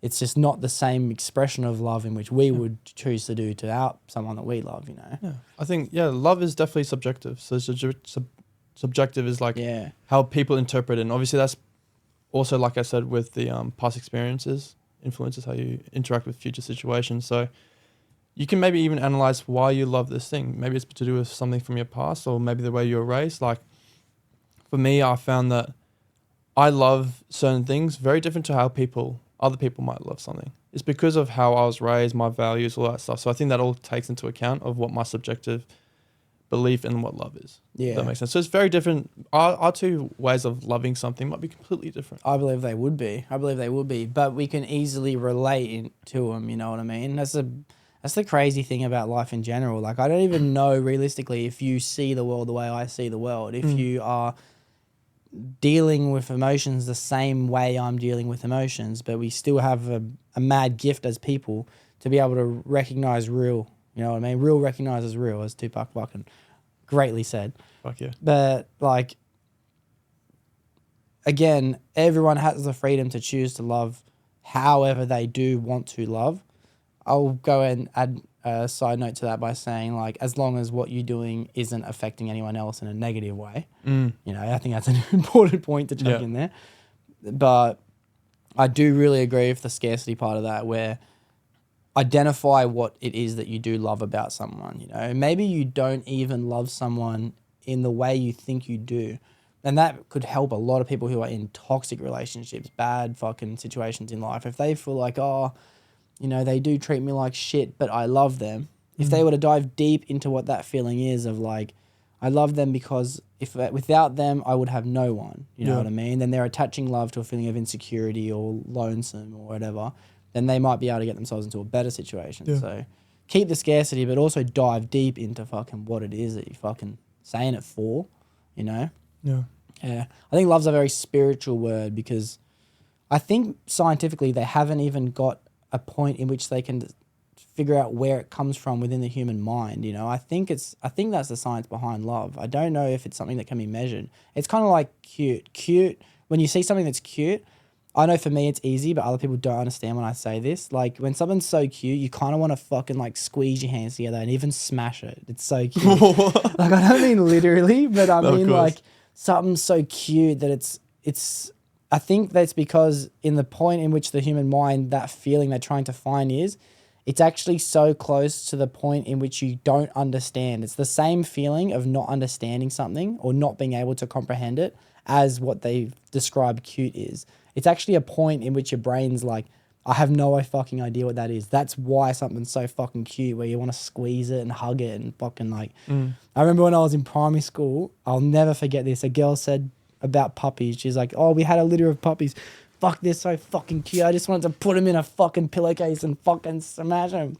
And I'm like, that is fucking insane. Yeah, of course, bro. What the fuck? She's like, no, I wouldn't do it, but I fucking want to. You know, they're so cute. And I'm like, I always thought, what is wrong with this person? They're a psychopath. But now I get it to a point of, like, it's because this person was just describing the fact that they can't comprehend how fucking cute they are. When you can't comprehend something in the human psyche, you want to abolish it from existence, because if it can't be understood, you naturally want to get rid of it, which is why humans are curious creatures, because you want to get rid of that feeling of not understanding. Yes. Which is why when someone says something you don't understand, you're like, oh, what does that mean? Or I want to learn more about how this works, or I want to go visit this place I heard of, because your brain wants to abolish the feeling of not understanding. You know? Do you reckon that's also linked to, like, fear? Like the fear of the unknown?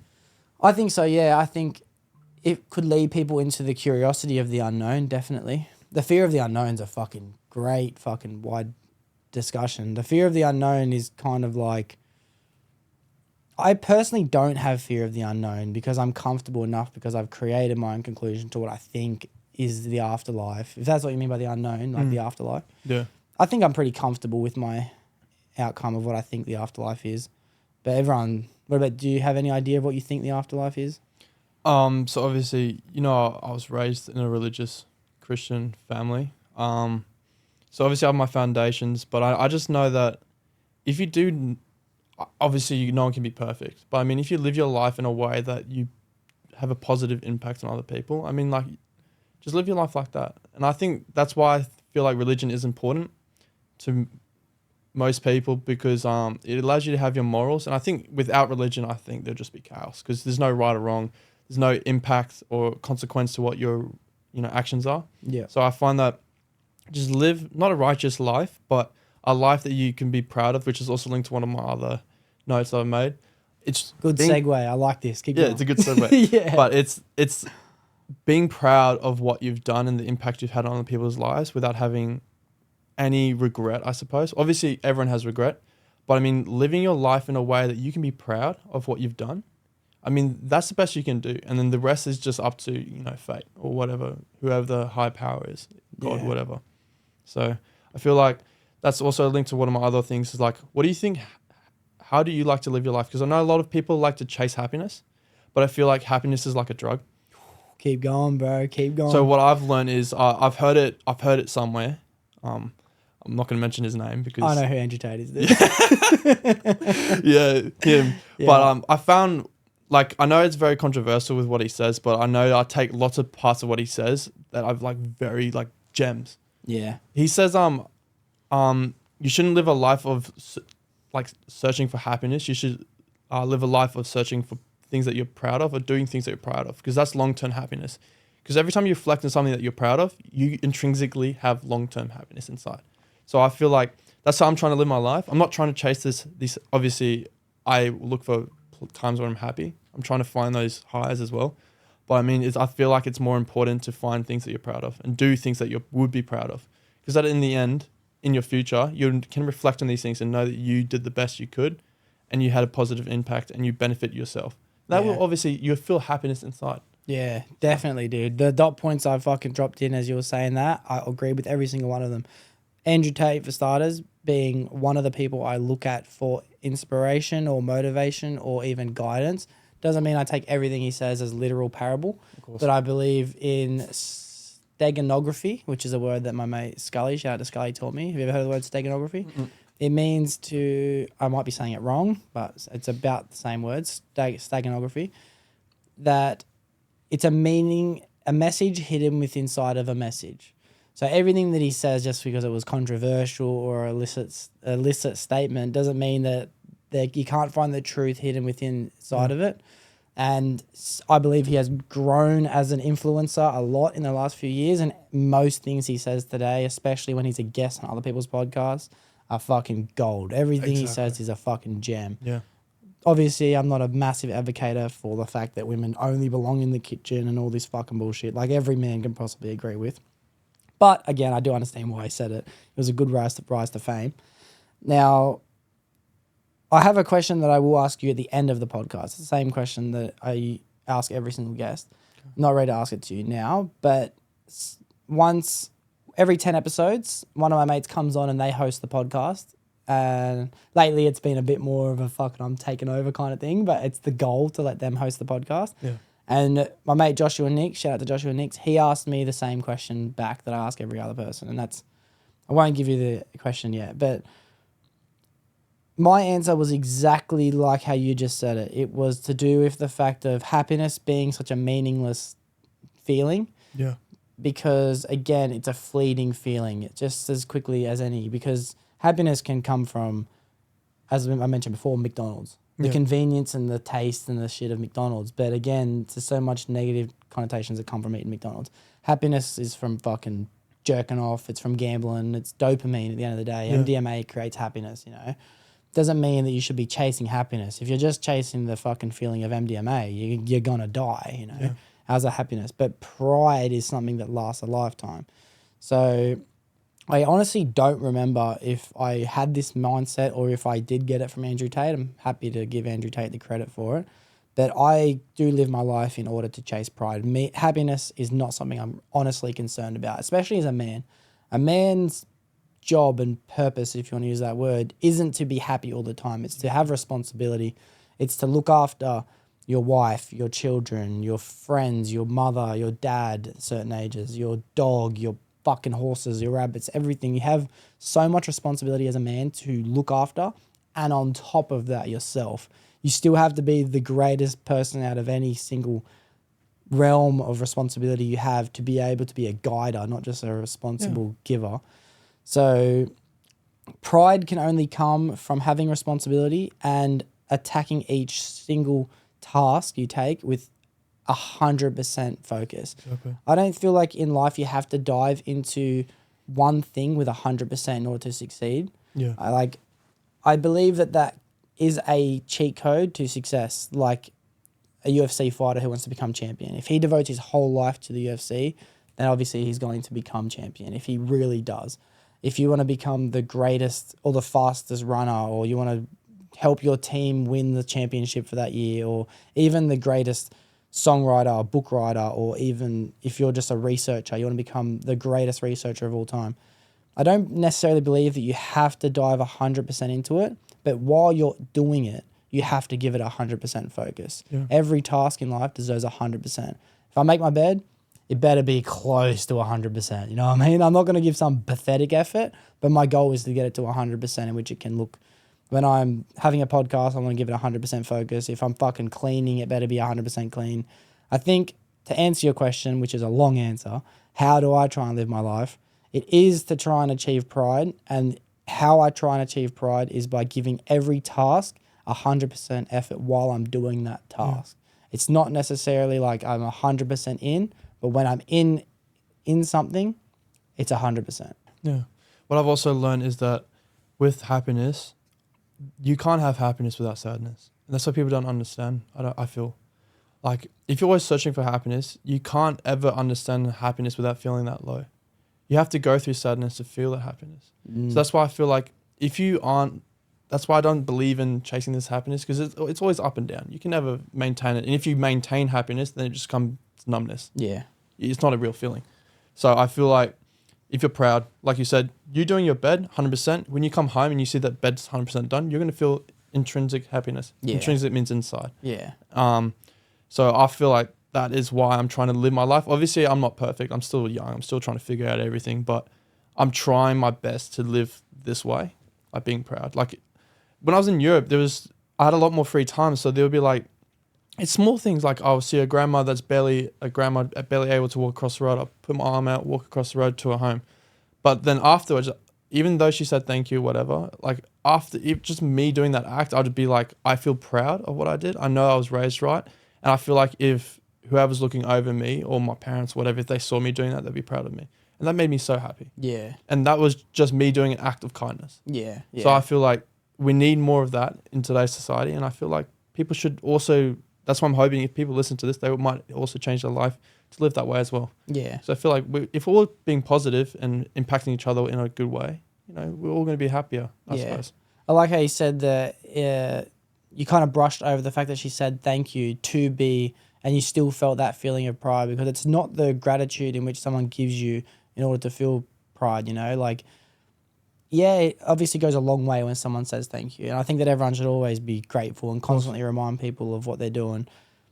And I kind of feel it when you stop receiving gratefulness and thank yous and things for the same task. You kind of feel like, fuck, man, they used to be so grateful and now they're fucking not. No, of course. But that's not really where pride comes from. I learned it in my trade, and my mate Greg, shout out to Greg if you're listening to this one, he said it to me on our podcast, which unfortunately is taken off YouTube because I got in trouble from the company I work for talking about shit at work. Shouldn't have done it, but I learned from that mistake.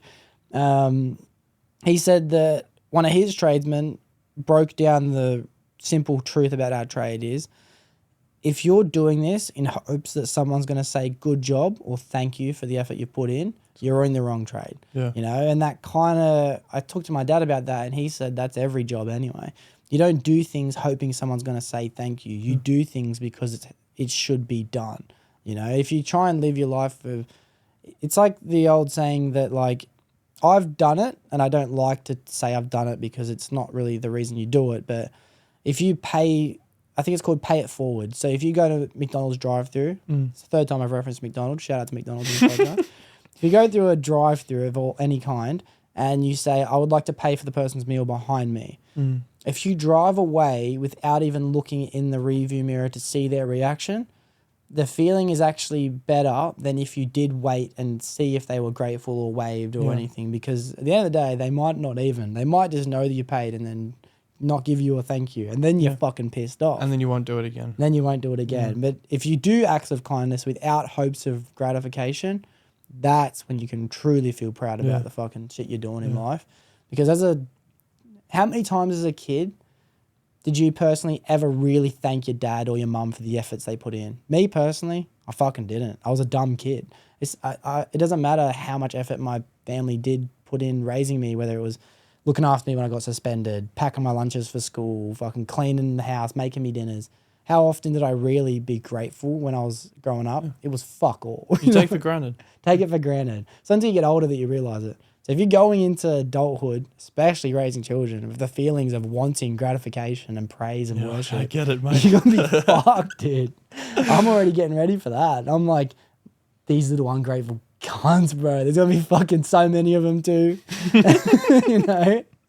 So I like the way you said that. And yeah, I think that it's important for everyone to try and do the same thing. Do things with, do acts of kindness without the feelings of fucking gratification. Yeah. Yeah.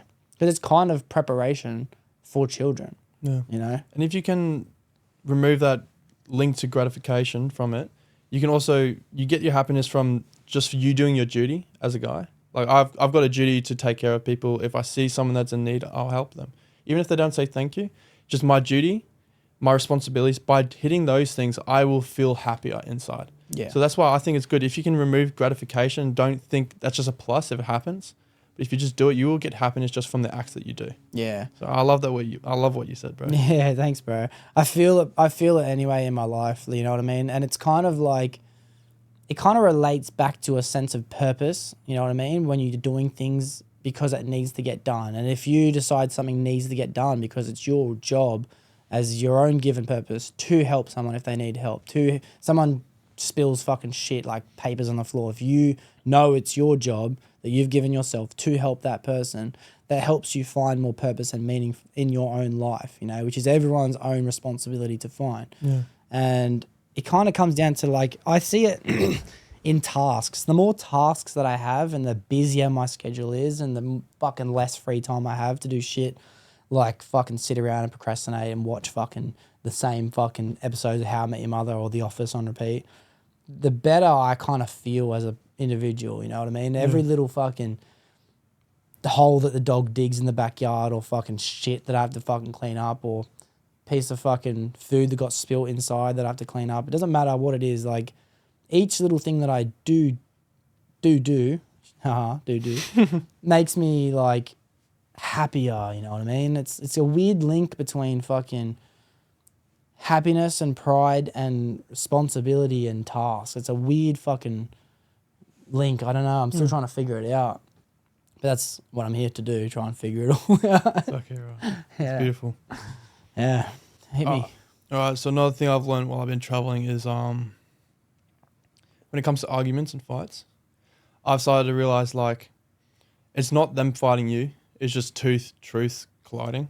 Obviously, you both have your own background and you understand things differently and you take things differently. So when you're arguing, I feel like some people make it very personal, but I've realized, like, I believe something, you believe something. Maybe there's a middle ground, but if there's not, you have to also understand when to, understand that you won't agree on everything and not to become an argument and make it personal. Because once it becomes personal, then, you know, everyone puts up their walls, no more discussion, no more middle ground, and the relationship might be severed. So I feel like when it comes to arguments and fights, you need to understand that they have their own backgrounds, own experiences. They understand things differently. And because of their past experiences, they will be strong in their beliefs, especially with religion and all that stuff. But it's important to have an open mind and also understand that your truth is based on your own experience and maybe they know something that you don't. That's why you always should have an open mind in that regard, because you should listen to, that's why I think it's very important to be always actively listen. Because some people hear them, but they listen to respond, which I don't feel like is productive. I feel like you should listen to understand where they're coming from. If they're passionate about something, there has to be a reason they're passionate about it. So understand where they're coming from, decide if it resides with you, if it sits well with you, if you understand it. If you understand it, then maybe you can adjust your way of thinking. But if not, then you can also see where they might not understand something and then try and explain it. If they don't take it well or don't understand it, then understand that there won't be a middle ground and you can just leave it at that because you don't want to ruin the relationship between you two. Yeah. So that's what I've learned. Yeah, I like that. My dad kind of summarized it to me growing up, and he did mention it to me again recently because I've been dealing with a little bit of an altercation lately. I'm not willing to get into it, but he always said it, and he's like, never argue with an idiot because then there's two idiots arguing, you know? I love I that. fucking loved it, and I've repeated it ever since he first said it to me.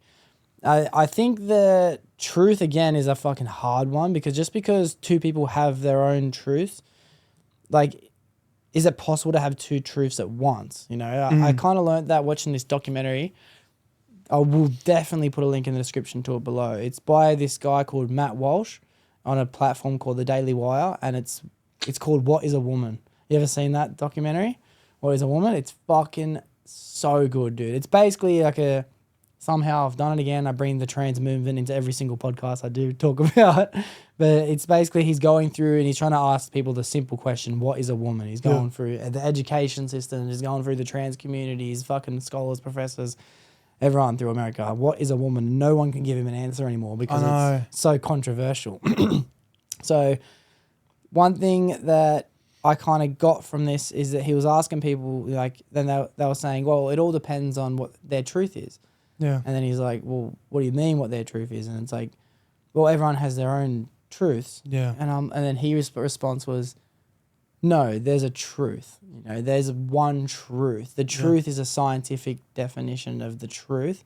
Just because something's an opinion, it doesn't necessarily make it the truth. It just means that it's something that they believe. Believe is not a word that we can put with truth. Exactly. Truth is a white line between two different realms of fiction and non-fiction. You know, I think that because you believe in a God, like I personally do believe in, and I'm with you. I was not raised Christian. My family are not religious at all, but I fell into Christianity as a teenager, and I kind of stepped out of it the more I started to learn about my own spiritual journey. And just because I believe there's a God doesn't mean that God in itself is a truth. Yeah. That's why we have the word believe. To be honest, we don't even know if it's true if someone says that they love you back to you. You only know the truth is how you feel about someone else. You don't know if it's a truth that your friends are actually your friends. You don't know. None of these things are truth. Truth is factual. It's science. It's this is a fucking table. This is an iPad. This is a cup. Yeah. If you want to go deeper into the realm of like, is it fucking simulated? Is it really here? Blah, blah, blah. But we've decided as a society what the fucking truth is. So I don't know if necessarily two truths can collide. It's more like two subjective opinions on their own beliefs and morals are colliding. And the truth behind that is like, no one's right, no one's wrong. You know, we have the freedom to fucking choose whatever we want to believe in. So just because you don't come to terms with someone, I do agree with the fact that you should be able to find a middle ground and be like, nah, we're not seeing eye to eye on this. Doesn't mean that we can't still have a healthy connection between us. But I don't know if it's necessarily like whose truth is the truth. Because I agree with that. I'm not trying to argue with you. I'm just trying to go deeper into it. I'm going to adjust that, what I just said, because obviously you are right. And I love that you said that because now it's allowed me to change my mindset. Obviously, when I mean two truths colliding, I don't mean that there are two truths. I mean, two beliefs is a better way of saying it. Mm-hmm. Two beliefs colliding. But I mean, in their reality, this is their truth. So I don't mean this is a truth, that's a truth. I mean, this is in their reality, their way of thinking, this is how it is. Yeah. So obviously beliefs is a better word to use. So I'll adjust it. I'm going to use that word now. Yeah, sweet. Beliefs way better. I was kind of fucking making it up as I go. No, but it fucking sat well with me. I like it, bro. Yeah. It is true. Yeah, sweet. I'll tell you what, I do want to keep going down your list, but like I just want to keep chucking shit in too as well, just to help get to better know you. I think a good question that I have kind of stolen, I believe I stole it online, but I do repeat it all the time in my everyday life, is what would a perfect day for you look like?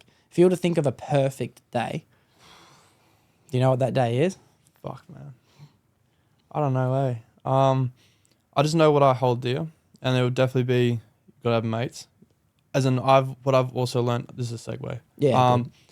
That friendships are situational. I feel like I love that. I fucking always say that, bro. Friendships are not just situational, but circumstantial too. Exactly. Yeah. So what I've learned is like, I went through the high school phase, I went through the clubbing phase, and I realized like, when you step away from those things that you have in common with people, you notice they drift away, and sometimes they disappear completely.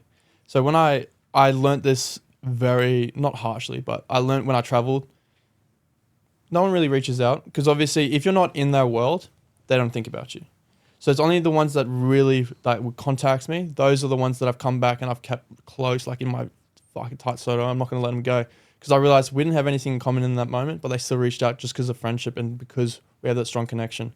So I've found that since I've been back, those people that reached out, I'm holding on tight, and the rest are just not extras. They're still mates, and if I see them, I'm fucking, saying, hi, how you going? How's the family? All that stuff. But I realized, like, you only need a few people in your life, and those people you need to hold them tight. The rest, they come and go because of the situation. So I'll be clubbing. I've got my clubbing mates. As soon as I stop clubbing, we don't talk, we don't hang out, all that stuff, which is all good. It's just how it is.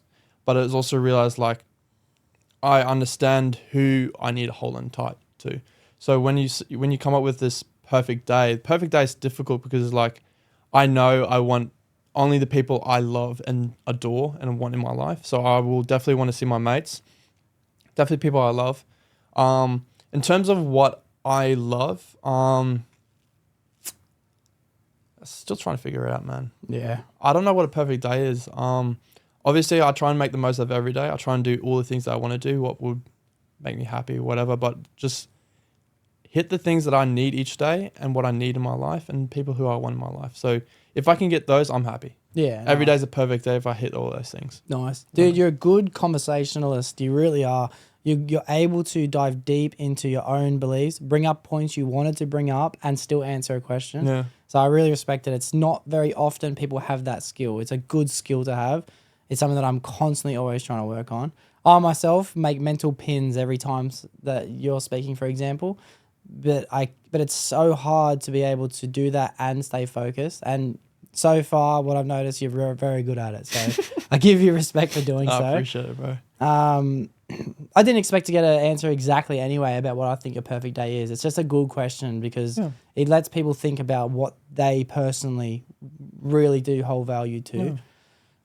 Me is very similar. I think that I was going to ask you, what's your perfect day, bro? I know you're right. I could see with the way you ended that you're inviting me to talk as well. But it's all about getting done what I need to get done in order for me to feel like I had a perfect day. It's all about if I could go to work on my perfect day, it's still a perfect day. It doesn't mean I didn't have to. Like if I could start an early shift, get a good amount of stuff done that I feel proud of at work, come home, film a podcast, my room's tidy, my clothes have been washed, I've had a decent meal, and I got to spend time with my partner and fucking maybe just talk shit even if we don't watch a movie. That's a perfect day. Like I don't need to have a fucking party. If I get to still see mates by doing a podcast, or I can have 1 or 2 phone calls through the day and catch up with people. I don't need to do this crazy shit like I used to when I was younger. And some of the pins I put in while you were saying that is 100% I had to learn as well. I wouldn't say it was a harsh way either, but I did have to learn it that friends are definitely circumstances and what's the other word you use? Friendships are very situational. Because I noticed that when I was training at the gym, I still have those friendships, but I obviously didn't see them as much as when I was training at the gym with them. My friends from high school still have them, but they're nowhere near as involved in my life as some of the people are today. Yeah. And when I really did learn it was when I went through a period after school where I was just heavily investing my time into drugs and experiences and doing the wrong thing. All the people I was gaining in my life were growing quickly. I was gaining so many more mates and people to hang out with because everyone was having a sesh. The one thing that held everyone together was smoking out of a fucking billy, you know what I mean? Yeah. And some of our groups, honestly, at nights, they could have gone up to 35 to 50 people in a day because the circles that everyone finds in the friendship revolved around the fact of getting high. Stop smoking and stop going out and stop clubbing and drinking and partying and all this kind of shit. You do lose friends in with a factor of time, but it doesn't mean you have to lose the friendships entirely, you know, which is like you mentioned, you're still going to see them and catch up and shit. And I've also been in a past relationship where this person was always wanting to have that fucking greatest party, you know, always wanted to, I want this to be the best clubbing night ever. I want this to be the best house party we've ever thrown. And they would go and invite every fucking person they knew, and they'd be like pissed off because fucking 10, 15 people showed up and they invited 100 and who cares how many. Yeah. But I would explain to her, like, not every friendship you have is meant for the same thing. Some of your friends are you're meant to get fucked up with. Some of your friends you're meant to go have a fucking nice meal with. Some of your friends you see at church. Some of your friends you see at fucking sport. Yeah. You know, friendships are so situation based, you know, and that's the link that you have within that friend. But it doesn't mean that any friendship is stronger than another one. You just have to, I think one of my secrets that I'm trying to figure out through life is how to try and find a way to connect the dots that link every friendship together and find that common ground to have a shared experience with everyone individually. Yeah. You know, which is one of the goals I'm trying to do with the podcast. Me and this person have this friendship through this. Me and this person have this friendship through this. But there's a common link that I have with both of these people. Let's bring them both together and do a fucking podcast with all three of us. It's kind of one of the secrets I'm trying to figure out. There was a very famous person, I'm going to sidetrack to what I had pinned before, but Jimmy Iovine is his name. And there's a good Netflix documentary. I'll put a link in the description for everyone listening to check it out. It's probably my favorite one. It's about Dr. Dre and Jimmy Iovine. And Jimmy Iovine was a young kid who, everyone knows who Dr. Dre is, but Jimmy Iovine was a young kid who grew up wanting to be a music producer, found his way and infiltrated the scene, and then ended up becoming a record label. And now he owns Interscope Records, who own Death Row Records. He basically was the reason we have every fucking pop artist today, from Lady Gaga to fucking the Black Eyed Peas to every member of Death Row, from Snoop Dogg, Tupac, fucking everyone you can think of has gone through him, and he's given people the success. Wow. One of the things he did in his life is he would meet someone, and they would have, like, they'd just be talking shit. Like, he'd call people all the time, and then someone else would do the same thing, and then he'd introduce them, and then bang, we have a brand, like, I don't know, for example, Adidas. You know what I mean? Like, it's an example. And then two more people he'd meet, and they'd be talking, and he'd link them together, and bam, all of a sudden we have Samsung, you know? He's responsible for so much of today's society because he connected people together. That's a fucking great way to live your life. He would hold a soccer tournament every Sunday at his house where he would invite all the celebrities you can think of, from musicians to actors or whatever, to politicians, to business owners, and there'd be fucking games of soccer being taken place with fucking, I don't know, the owner of Gucci against fucking, I don't know, the fucking local mayor of California. You know, they're the two fucking teams. And the members of those teams could be fucking like doctors and scientists and rappers and fucking shoe designers, you know? Like, the shit that this fucking man did in his life was so unprecedented. So I recommend anyone to watch this fucking documentary. It's also got a good story about Dr. Dre and shit as well in it. And then the end product, sorry, spoilers, was the two of them getting together and starting Beats by Dr. Dre, which they eventually sold to Apple for fucking $1 billion, and which made Dr. Dre the richest African-American of all time, and fucking great story. But what I was going to get at was that you did mention that friends, you try and have a close amount of people, you try and hold on to a close amount of people and hold them tight. And it was one of the questions that I did write down too. So to segue to that is, it's almost, you've kind of answered it, but I'm going to ask it anyway. Do you believe in the idea of only having a small circle, or do you find more resignation with the fact that have as many people in your life as you possibly can?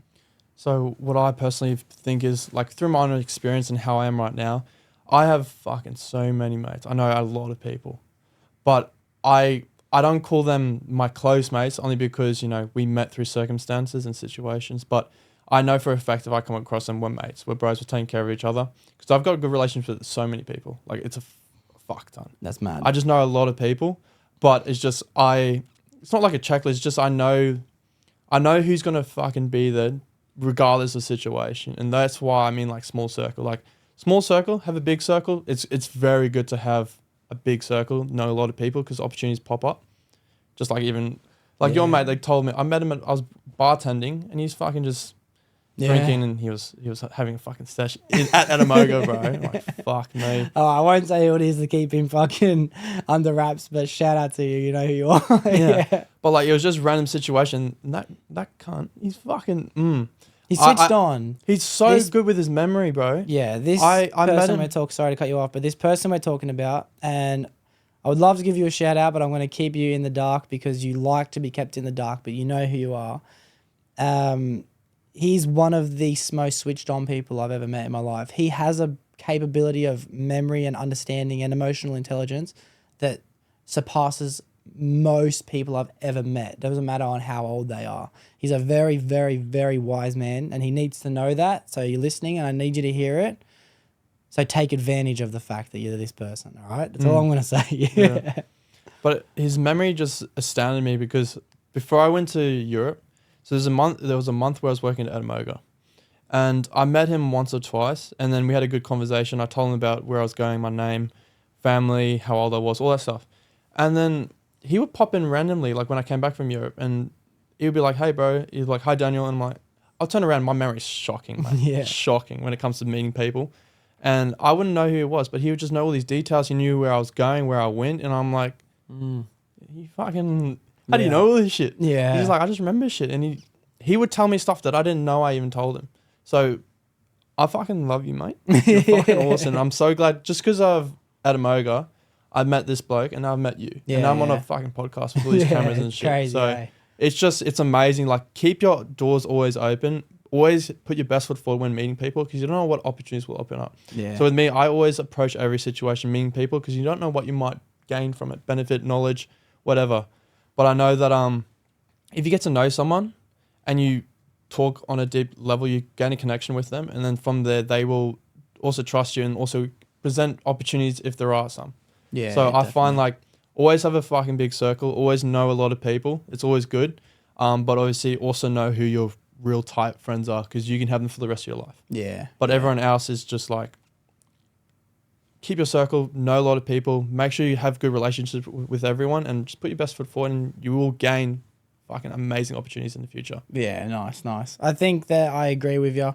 Every person I meet, I have a bit of a weird mentality, like, great, now I've got another friend. You know, not many people do say that. People are very closed off to meeting people, and I get it, because the more people you know, you've probably got more situations in which people can betray you, sabotage you.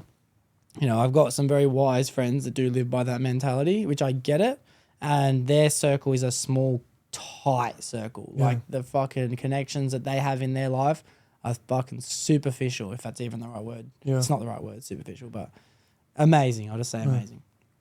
I personally am with you. I think every fucking person I meet is an opportunity, a grateful opportunity, you know, a reason to have a good conversation with someone. I don't know if my small circle is a very strange one, because I've probably always got 5 people who I consider to be my best friend, and there's always someone going in and out of that group. There's always one person, always. There's my day ones. There's probably 4 people who will always be the day ones, 4 to 6. But then when I think of a friendship of 10 close mates I have, there's always one going in and always one coming out. Yeah. You know? Exactly. It's cool. I get why people want to keep a tight circle, but I don't really resonate or understand it, because it doesn't matter how much my best mate is my best mate. I will still call someone else in replacement of him if I haven't spoken to that person in a long enough time. You know, I don't necessarily prioritize anyone over anyone else in a term of friendship. Yeah. In a term of circumstances, yes. If I'm going to hang out with this person, but then this person turns around and says, fuck, dude, my car broke down. Doesn't matter how close I am with this person, I'm still going to go help. But same vice versa. Like, I don't necessarily have the same feeling you have, or that most people have, of my priorities are my priorities. Everyone kind of gets first in, best dressed in my world. Yeah. Yeah. With my small circle, I don't mean like there's a group of us that all are best mates together. I mean, like, I'm in the middle and I've got attached, separate, close connections with these people. Okay. Those are my circle. My circle don't necessarily have a strong connection with each other. Okay. I don't really have a fucking mate group anymore. Yeah. It's just like high school ended, we all drifted apart. Just so many different. I had groups, but I was popping in and out of it. But my circle is like these people on my list. I keep close. It's not a circle. It's fucking very strong lines. Maybe. Yeah. I won't call it a circle then. But what I've also found is that there is also a downside with knowing too many people, because there's been situations where it's obviously it's a very specific situation, but when fights happen, Yeah. there's been 2 or 3 situations where, like the other day, I fucking went to Fiddler, and I was just chilling out. But there's a Macca's. Everyone's gone back to Macca's after Fiddler, and there's a fucking punch on, mate. And I see it's one of my mates gets headbutted in the nose by one of my other mates. Yeah. Different situations, but it's just like I'm there and I don't know who to help and who to fight. I don't know what to do. Yeah. So I'm there. I'm just trying to sort it out. But it's like I've lost my day one. His name was Lucas. But there was a fight between him and another mate from high school or whatever. And they had a fight, and I was stuck in the middle because this guy's called me saying you got to sort out your best mate. But my best mate wasn't communicating what happened. So all I knew was that they were going to get into a fight, and I ended up losing my friendship with Lucas because I think that's not the reason, but because I just wasn't able to take his side because all I knew was that he did something wrong to him and he did something wrong to him. I didn't know what side to choose. Yeah. I was stuck in the middle. Yeah. So I mean that's the only downside with it, but Yeah. I think it's just great to know a lot of people. Yeah. But it's just personal experience, bro. Yeah. It gets complicated sometimes. It is so implications, bro. Like, I had a party, maybe not this New Year's, the last New Year's, or maybe even the one before, who knows. But 2 of my mates were fucking bickering. And it's like, both of them are the exact same personality where they have to push people, not because they're both bullies, but because they both enjoy the feeling of watching someone else get riled up, but they both enjoy the feeling of getting over that feeling. Yeah. You know, they're button pushers, hoping that they can both come together and hug at the end of the day. But none of these 2 cunts were ready to back down. And I knew it as soon as they started bickering that this is not going to get resolved. They're exactly the same personality. Yeah. And towards the end of the night, unfortunately, I had to fucking drag one of my mates out of the party by his fucking hoodie and kick him out because it was getting to that level of intensity. And sorry, bro, I had to do that. It had nothing to do with choosing one friend over the other. It was just to keep it as peaceful as possible. That's the only reason I had to do it. Exactly. And yeah, it does eventually become unfortunate that you have to choose sides in situations, which is why I'm also an advocator in. It's not always about throwing the biggest parties. It's not always about going to the biggest events where there's so many people there, because it's inevitable people are going to fucking clash heads. You know what I mean? It's inevitable. So I'm not interested in throwing these fucking massive parties anymore. I've had my fucking fun of fucking all that kind of shit, and there's always a fucking fight, bro. Yeah. I just do my best to just play fucking, I think it's Sweden. Is that the word? Sweden. I think Switzerland. That's the word. I'm going to be Switzerland. That's a term because in World War II, when fucking... They did fucking nothing. They did nothing. They just let the 2 opposing countries fight, and they were in the middle. They were Switzerland. So, yeah, that's what I try and do in that situation. They're a neutral country, right? They don't pick any sides. Yeah, neutral country. Right. Yeah. If World War I think it was breaks out, Germany bro. and France, was it? They were still fighting at the time. I think Switzerland's in the middle of them. Yeah. Yeah, and they just were like, whatever happens, happens. And nothing happened to them. Yeah, then nothing happened to them. They allowed them both to pass through each other's border and fucking like do whatever they needed to do. Yeah. Yeah. Be more like them. Yeah, exactly right. Be like Switzerland. Yeah. But don't get me wrong. Unfortunately, I have such a good friendship with some people that I'm just going to have to take their side no matter what, because of the fact that they would do the same for me as well. You know what I mean? Like, there's some circumstances where it's like, fuck, I'm sorry, I know you, dude, but like, you're on the wrong side of this battle. You have to back down, you know? Like, yeah, I guess I'm kind of Germany in a way too. Or in that sense, Japan. You know, Yeah, a bit more exactly. like Japan. Yeah. But did you have 1 or 2 more things? Well, I've got one more. I've got heaps more in my notes, but I just thought for this podcast, I'd just use the gems. So while I was in New Zealand, there was not a situation. We've all finished work and we've gone down to the lake and we've had a smoke.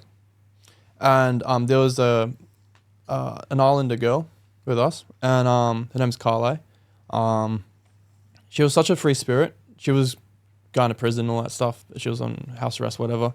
But she was such a free spirit, and we went down to the lake because it's just beautiful. They're just mountains and just this clear. I'll show you the photos in my camera roll. But we got down to this lake after work, and we're all just sitting in our cars, and then we just see Carly just run out of the car, run straight into the lake, socks, trackies on, just get ankle deep or knee deep, and just start drinking the water. And the girls that are in the car, they're like, "What the fuck is she doing?" But I'm just thinking, like, was it a lake or an ocean? What was it? It was a lake. Lake. Okay, Like, so it beautiful, wasn't clear. poisonous. No, Yeah, it was all good. But her belief, I don't know, she just feels like she needs to, when there's body of water, maybe it's an islander thing, I don't know. Mm-hmm. But she just gets in it, has to drink the water, get it in her body, and just be one with it, whatever. But I'm just thinking, I'm seeing that, like, everyone's thinking that that's weird. I'm just thinking, like, why can't I do that? Why am I not able to do this, even if it might bring me happiness, and just do it? But I've realized it's because of restrictions, beliefs, all that stuff. In my head, it was like, fuck, I think too much. I overthink. I don't enjoy the moment. Sometimes I'm just like, if I get in this water ankle deep with all my clothes on, I'm going to be wet after. I don't have a towel, don't have spare clothes, and all that stuff. But I got a tattoo done in New Zealand to kind of incorporate all my things that I've learned in New Zealand. I'll show you, mate. Yeah, show us. It's on my side. It's not the fucking best looking nice. one, but it's I like it. it's just all the stuff, lessons I've learned. So I've got, there's the New Zealand mountains, and then in the middle there's an eagle, which represents strength and freedom. Yeah. I went through a lot of situations where I had to have a lot of strength to get through it. I was like everyone's rock at the time because everyone was going through it. There was so much shit. Because I realized, like, when people travel, especially backpacking, which is what we were all doing, we're all from different sides of the world, but everyone travels or does backpacking to escape something. Wow.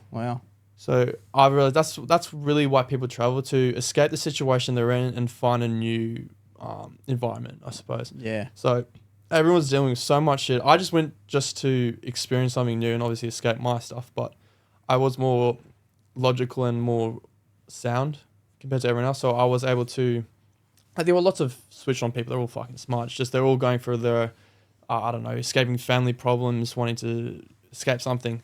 So I found that I had to be the strength for other people when they were weak or at a low. I had to be the, to help them get back on their feet.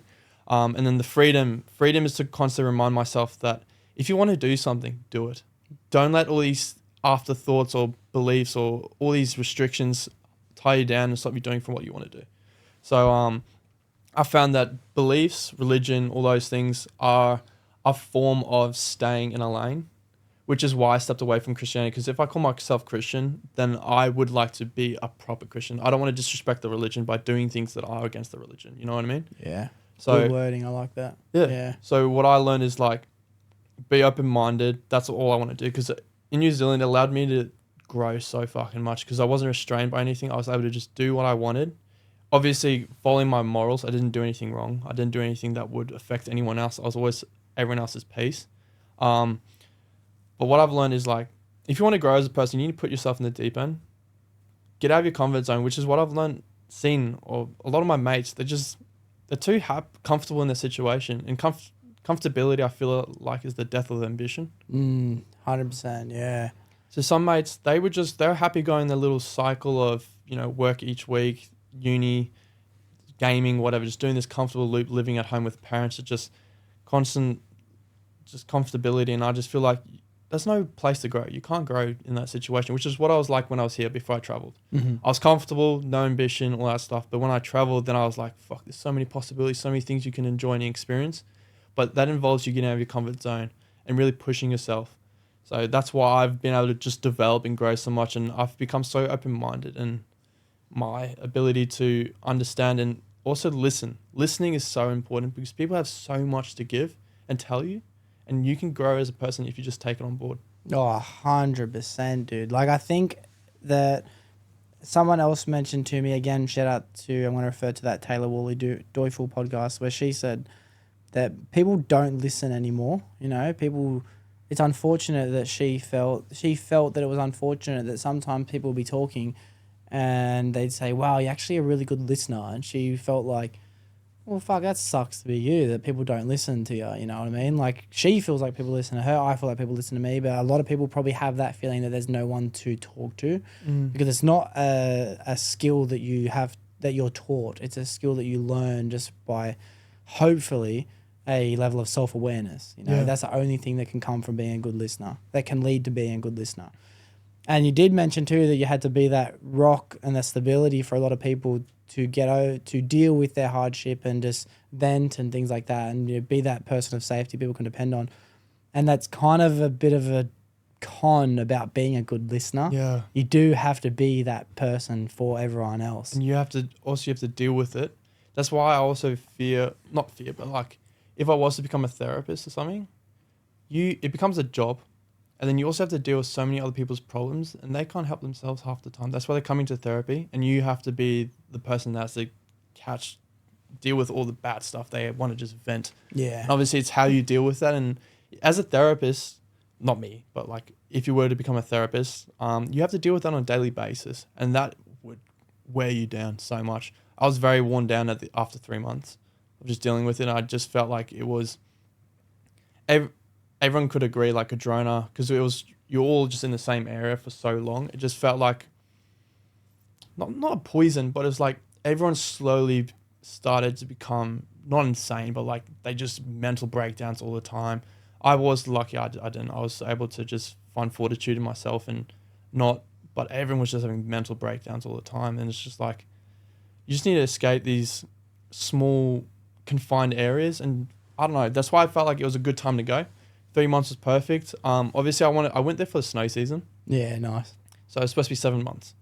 I went there for 3 months, and my contract ended after 3 months, and they said they were extended. They didn't. And at the time, that's what I got an arrow, which also is like what I learned from there. So I experienced a lot of hardship, and I realized there's a lot of bad things that did happen. And I realized that the arrow represents like, imagine like a darkness or mist, and the arrow can pierce through and find the light. So I found that in every negative situation, I've tried to adopt the mentality of finding the positive aspect of it. So like me not being able to extend my contract and stay there for the snow season, which is the only fucking reason I went to New Zealand, to experience the snow. I've never experienced snow. Yeah, well. So I experienced the first snowfall, but I never got to do the skiing or snowboarding. I've never done it. Yeah, right. So I went there for that reason. But then I realized, like, even though my 3 months was up, I was able to go back to Australia and then go to Europe, which is fucking best thing I've ever done. Like, New Zealand and Europe were just perfect. And if I went to New Zealand the entire 7 months, I don't think there was more room to grow. I feel like I'll just be enjoying snow, skiing and all that stuff. But apart from that, there was no more room to grow. Yeah. So me going to Europe, not only was I able to fucking fly to the other side of the fucking world, see the family, experience so many different cultures, Italy, Greece, all that stuff. But I found that that's also what you said with destiny, is like, I found even when there's a negative thing that happens to me later on, it always works itself out. Yeah. Which I know I didn't say believe in destiny, but it's like, fuck, every bad thing that's happened to me has led me to where I am now. Yeah. And I'm so grateful for it. Oh, 100%, dude. I'm so grateful for not just the challenges that I've gone through, but the challenges I'm going to go through. Like, it doesn't matter if it's the worst possible feeling that I've had to experience by feeling it. Just by the fact that I felt it means that when someone else now feels that feeling, I can now be someone for that person to lean on as a rock. And yes, it does become a deterrent of being a good listener and being empathetic and being someone who has such a kind heart, that you have the responsibility, and it's only a bad thing if you consider that responsibility to be pressure. If you can relate that feeling to the same feeling of, well, you can't help people anyway, they have to help themselves. You shouldn't need to feel, and trust me, I'm not giving you advice, I need to work on this myself, because I know the feeling of like, it's a challenge being there for someone at all times. If it's one person, it can get fucking pretty repetitive, and you don't want to be that person for that person anymore because they're not fixing their own circumstances. But if we can relate what we both know to the fact that all people need is someone to listen, and people have to help their own circumstances, it might be easy enough to find that balance of, like, me personally, I don't involve myself in drama. When there is someone who is not fixing their own circumstances, like in a relationship, and there's just two people arguing about the same bullshit day in and day out, and they didn't fucking do this, or they did say this, I am not the type of person to even play a part of it. I'm happy to go home and talk to someone else about the bullshit they're doing, and almost like a reality show that I get to watch, but I'm never going to participate in a reality show. I'll just fucking watch them from a distance. I think that another thing I wanted to bring up was that you said that it can get pretty like not tiring, but it can weigh a heavy burden when you're trying to be someone's therapist, and you were a bit concerned about going down a route of therapy as a job, because then helping people does become a job and a career.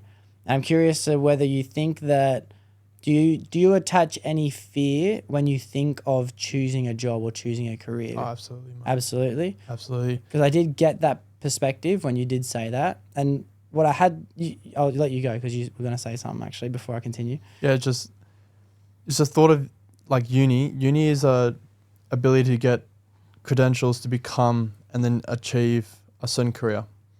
But my fear is that is that career what I'm destined to be, or my purpose, or am I going to enjoy that? And that's what I'm worried about. Like, I work all these years going to debt to get a job that I'm not going to fucking enjoy. Yeah. That's my fear. That I'm not going to get the purpose, I'm not going to be where I should be, and that there is no room to grow or want to grow to. Because my thing is like, if I'm going to dedicate myself to a certain career, I want to fucking promotion, get higher and higher and higher. I don't want there to be like a limit and I'm just going to do this for the rest of my life. That's my worry. And I'm not going to enjoy it. Because I feel like if you do unis and you get all these credentials and then you get into that career and then you realize, fuck, this is not for me. And I found that people have switched complete careers and then all of that was irrelevant to that other career. But what I've also learned is that you just need to try stuff. Yeah. All right. Well, I have a big thing that I'd like to say about that, because one of my most passionate things that I hold dear to me is the fact that people choosing a career. There's a big difference, and you're probably aware of the fact that you can choose a job or you can choose a career. They are two completely different things. A career is something that will consistently show growth within inside of it. A job is just a way to earn money, in my opinion, temporarily. Yeah. You can have a job which is your career, but choosing a job is different than choosing a career. Yeah. Based on the future you want to live is based on which one of the two you should choose to go down the path of. Because if you just want to make as much money as possible in life in order to give your children the best possible life, and you want to let go of your own need for fulfillment in terms of outside of money, a job is the best place to go. Because, for example, a fucking forklift driver pays actually pretty fucking good money, especially if you're willing to work 6 days a week, 10-hour shifts. A traffic controller or even someone who does fly in, fly out for the mines, they make a fucking killing. Like, that's one of the highest paid jobs you can get. So there is ways to make crazy money without getting a career. But in getting a career, I think that I try and have the same mentality as I do to, I think, you have with traveling. Yep. So Theo Von said it best in his podcast this past weekend, this was years ago that he said it, but someone called up because he has a section where people call up for advice. Hey, Theo, I want to know if I should fucking break up with my missus. I want to know like what you think about suffering with the loss of my fucking dog or whatever. But someone called up and said, hey, I have this opportunity coming up to go to, let's pick a country like Canada for work. Pretty scared, never gone there before, but it is a good opportunity. Do you think I should go? And he said, there's someone once said to him when he was going through the same thing about whether he should move to LA to pursue comedy, they said, keep in mind you can always come home, which is why if anyone's ever fearful of traveling overseas to go just experience it, one of the things that you should push you to do it is you can always go home. Exactly. So I live my life by that mentality, but you can apply it to jobs and careers as well, because if you're the type of person who wants to continually grow inside of whatever career you choose, that is possible. And you can kind of use me as an example if you want to, because I use myself as an example. I'm in my trade of refrigeration, and I have found mad satisfaction and enjoyment in doing it because A, it's interesting enough, but B, because I can continuously get better at it. It's not something that I'm going to be doing for the rest of my life, but I'm not ready to give it up yet because I haven't yet achieved a level of success inside of the trade, not in terms of finances, in terms of life success, but in terms of like, yes, I'm now this level educated, I'm this level skilled. And satisfaction. Satisfaction. Until I achieve that in my trade, then I'm ready to go to my next thing. The next thing is probably going to be something university-based, like psychology or therapy or something like that. But just because you do go down that road, I know it's a financial pit that you have to invest yourself into. Yeah. But to disagree with the point before that a lot of people make is just because you change careers entirely doesn't mean that that was a waste. Because A, you ticked it off the list of things and you don't want to grow up with regret of never doing it in the first place. And secondly, every skill that I gain from communication through doing the podcast, I can apply it to the work I do inside my trade. Every skill that I gain at work doing the trade, I can apply it to doing the lawns when I do the fucking lawns. And every fucking time I spend hanging out with my partner or my friends, I can use that same mentality to help people that I'm meeting for the first time, to help my experience meeting people for the first time, to help look after the fucking dog, like I've fucking mentioned 10 times because I just got a fucking dog. It's fucking still my head in, but I love it. Every skill that I gain, I apply it to something else. Yeah. And life is just a pattern on repeat. Everything is the same thing, dude. And it's what's so interesting to me about life is it's just rinse and repeat. Same, but different. Every fucking story, every life someone lives is exactly the same as someone else's life. It's just in a different order. Yeah. So just because you go down a path of, like you said, like therapy or psychology or something to help people and you don't like it, I think that you got to do it. You achieve that accomplishment. You got to see, I do like it or I don't like it, which are both equally important. But B, when you choose something else completely different, like acting or like running a podcast or like becoming a tradesman or like fucking working in a bar and becoming a bar manager, the skills you gain from that are so fucking beneficial and you'll be better at the next job because you did that in the first place. So don't be scared to pick a career. My only advice is pick a career instead of a job if you're going to pick one of the two, and give it everything, but know that you can always go home. And home is back to the place of looking for something new. Yeah. You know what I mean? It's the same as traveling. It's exactly the same. Yeah, that's the same with me and bartending, because bartending, yes, it's just pouring drinks, but you also get to deal and talk to people. And with that, it comes with the skill of being able to communicate and also understanding how to make people feel comfortable. So I'm able to, that's why I love podcasts and just talking to people one-on-one, because it gives you the ability to communicate and also make people feel comfortable and then build relationships. So you can take it to any industry you want, because the ability to communicate and talk to people is probably one of the best skills you can have. Yeah. Because you can take that across any fucking platform you want to go on. So with bartending, I find like I haven't yet, I'm almost there where I've been like, I've done 2 years of it. I'm done. I'm getting there. But I also feel like there's still a bit more room to grow. So I'm just going to do this for a bit longer. But I've also realized like with it, I've able to learn a lot of like psychological ways of talking to people. I've realized like body gestures, like opening up your body, it allows people to feel comfortable. If you're closed off, your tone, talking louder, softer like this makes people feel relaxed. Talking slower. If you talk too quick, there's a balance in everything you do. Yeah. Hand gestures. If people are doing this too much, you feel anxious. Yeah. If I'm just calm the like Asian this. people on my job sites that are fucking doing this, I just Exactly. like, shut the fuck up. Exactly. Yeah. But when you can master all of those abilities, like with your body posture, your tone, your eye contact is very important. If you can maintain eye contact, but also find the balance, if you're just staring the whole time, it makes them feel uncomfortable. Yeah. Look away, but also make sure you're looking at them, because it allows them to feel like they're being heard and they feel more comfortable. Yeah. So you also understand. Yeah, so you get it, dude. It's the same. Every skill transitions into the next skill. I could sense a hesitation of fear of career just because of the fact that like I've been 20 as well myself. It is a bit of a scary thing. Like I was fortunate enough that I went into a trade at such a young age that I did find enjoyable.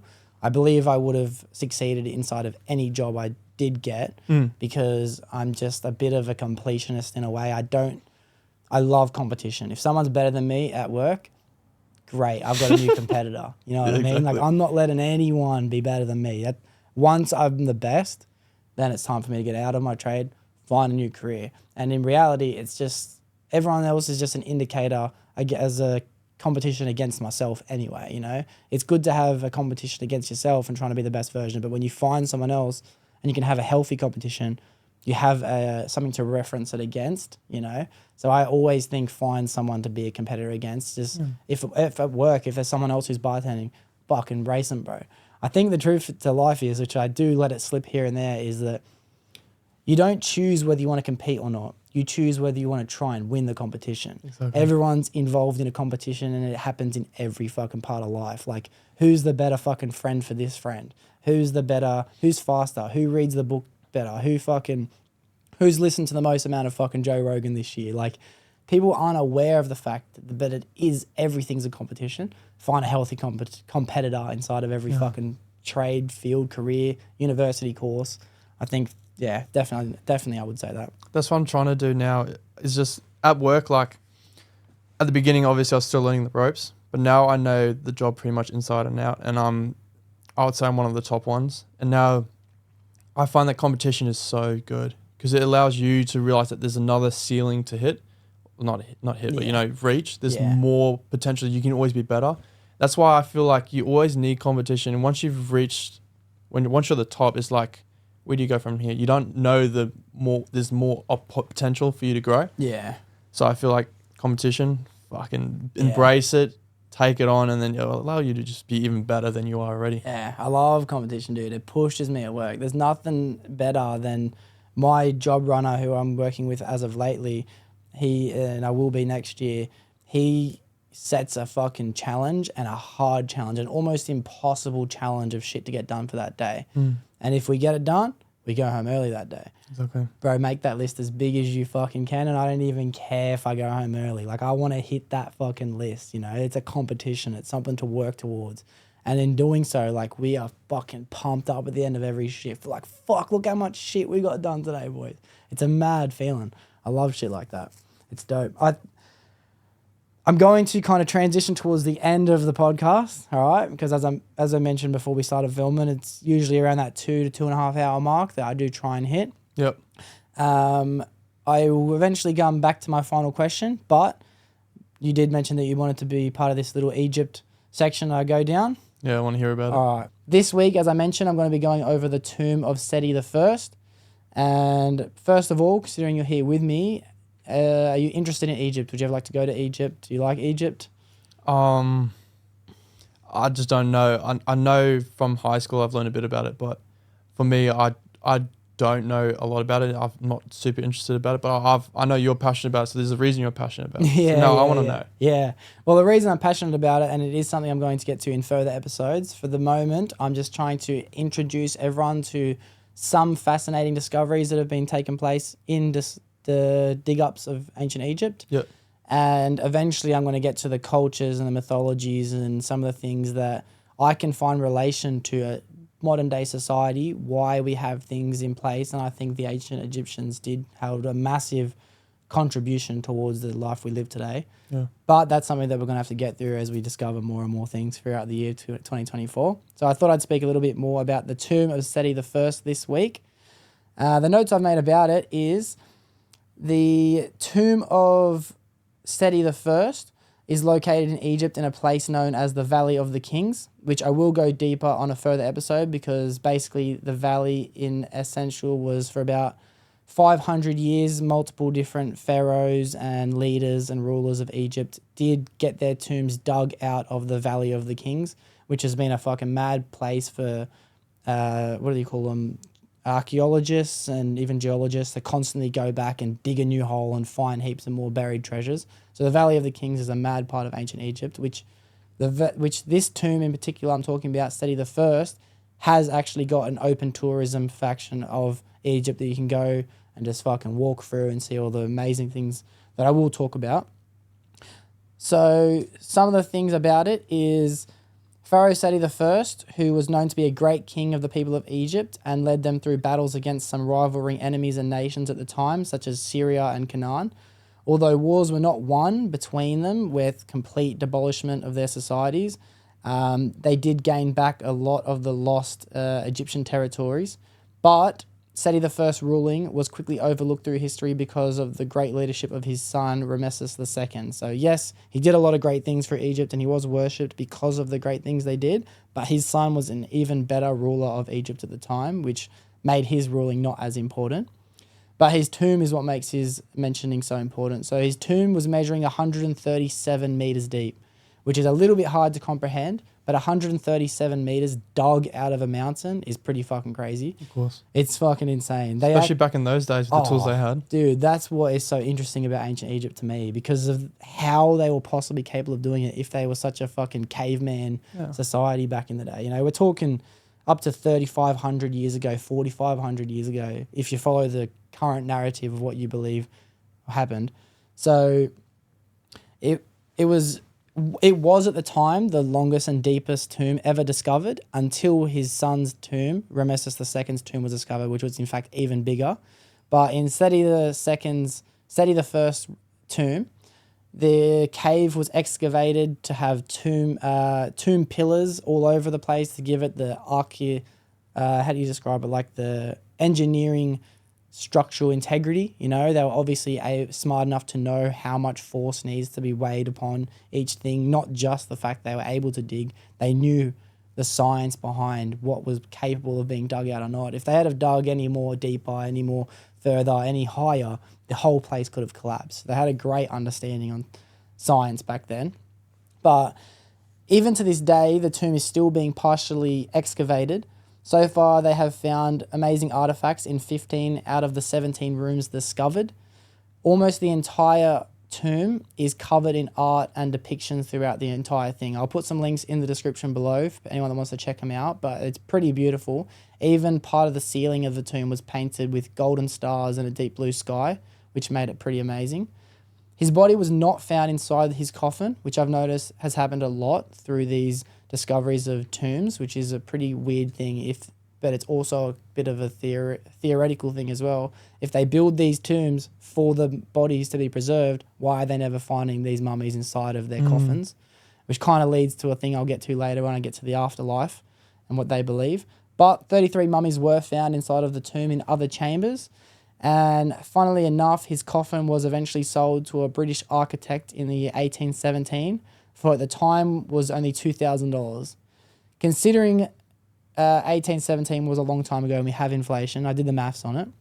$2,000 in 1817 is only $50,000 today. So it's actually not that much money if a collector wants to go out there and start buying ancient Egyptian artifacts. You know, $50K, if you're rich enough, isn't that much money in the scheme of things for such a crazy thing like one of the biggest ancient Egyptian discoveries of all time. $50K is pretty fucking nothing. A Hilux costs more than fucking $50K, you know what I mean? The entire tomb was decorated with drawings of mythology and drawings of Seti himself, the god of Ra, and even the Book of Dead was found within this tomb. The Book of the Dead is probably my favourite thing so far being discovered and one of the most important discoveries in ancient Egypt. I'm also going to throw in another discovery this week, and that's because I just can't wait to talk about it in next week's episode, and that's the Valley of the Golden Mummies, and I thought I'd talk a little bit about what mummification is in general. I find it pretty interesting. The Valley of the Golden Mummies was only discovered in the year 1996, so not that long ago. What's that? That's like 30 years pretty much to this date, 30 years ago. The discovery led to finding around 250 mummies, and it's an estimated that more than 10,000 mummies are still to be discovered as they continue to dig up the area.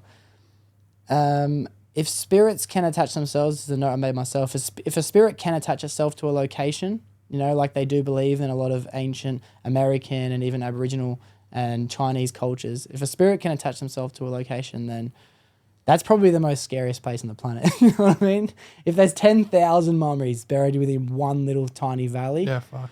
bro, I don't even want to go there. No, fuck no. That's fucking terrifying. And especially to do with all of ancient Egyptian mythology has to do with the fact of passing on to the next life, and if you're not able to make it, your goal is to try and get back to your body, and if you can't, you're stuck there forever. So that's something that I'm probably not going to go check out because I'm a little bit more paranoid in that regard. It's only 2,000 years old, a lot of these mummies, so it was only around the year, like just before the years of BC, a lot of these ones. And each mummy has been found to be buried with anything that they had in their lives, which they used to do, which was like food trays. Some of them had wine glasses, coins, and even jewelry. Some mummies are even, in fact, coated with a gold coating over their sarcophagus, depending on how much money they had in order to set their mummy up when they were alive. The reason why the Egyptians went through the process of mummification was all to do with their journey into the afterlife, as they called it, the underworld, their journey into the underworld. First, how they would mummify the bodies is they would drain the body of all liquids. So they would literally shove ancient tools of syringes into their body, drain the blood, drain the parts of fat they could drain, and they would cover them in salt in order to absorb all the shit through their skins and shit like that. They would drain it all, and if they were fortunate enough to have as much money as a lot of these pharaohs did, they would take the organs out by leaving the body in as best preserved contact as possible. How they did that is pretty fucked up. An example is to get the brain out of the mummy, the dead body. What about this, the hook? They would put a hook through Up the nose. Yeah, you heard about that. They drag the brain Comes out. out like spaghetti though. Yeah, dude, fucking disgusting. I didn't write it down, but I believe it could take up to about, I think it said 70 days in some cases to get a full mummification process out of a dead corpse. Pretty fucking, makes my heebie-jeebies go off a little bit thinking about the brain through the nose part of it. They did believe that they would be judged in the afterlife, which is why they did mummification. They believed that their hearts were to be placed upon a scale, and on the other side of the scale was a feather or the goddess of truth, a feather from the goddess of truth, also referred to as Mart. If the scale did not balance, and it wasn't that they had a pure enough heart, they would never be able to make it back to their body, as it would either be they would have to try and make it back to their body in time, which is why they mummified it. And if they didn't, it would either be eaten by an animal or decayed faster, or all these things would lead back to it, which is why if there's all these mummies in this fucking valley of the golden mummies, then if they weren't able to make it back to their bodies, they're all just lingering around and fucking all this shit because, I don't know, fuck that. I'm not going there. I'm just putting that out there. I'm not fucking going there.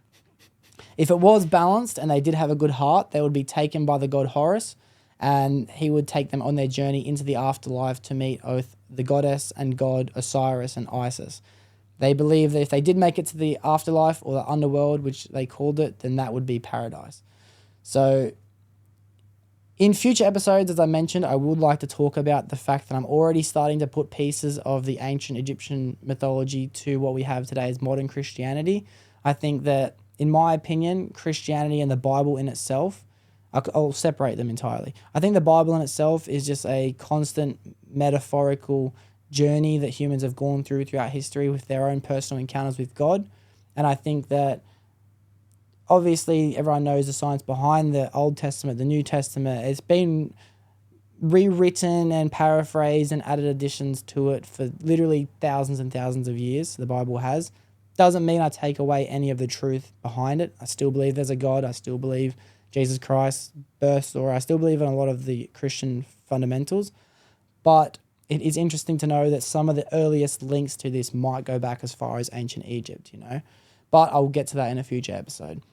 So basically all this week was I just wanted to talk about how mummification really happened, what they had to do in order to do it, why they did it, and just bring a reference to some of the most awesome tombs, which I've done the last few weeks, like the tomb of Tutankhamun, and this week, the tomb of Seti I. So please click the links in the description below to see how beautiful some of these tombs really were and the size and sheer amazement of how, and we can all play our little games of how they possibly were able to do this, but I do find Egypt to be a pretty good thing to be going down so far. But before I wrap up our episode, I would just like to say that prior to this last question, dude, I really appreciate you coming over and doing this episode with me. It's been honestly so much more beneficial for my own mental health and positive mindset than I possibly expected it to be. So I just thank you for everything you brought to today's episode.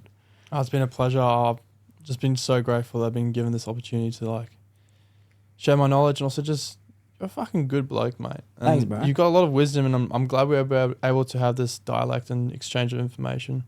And I hope that the listeners back at home can actually learn a lot from us. Yeah, definitely so, bro. And I'm definitely keeping you as a contact. I want to get your number, everything sorted out properly and formally, because I'm going to have you back on the podcast in the future.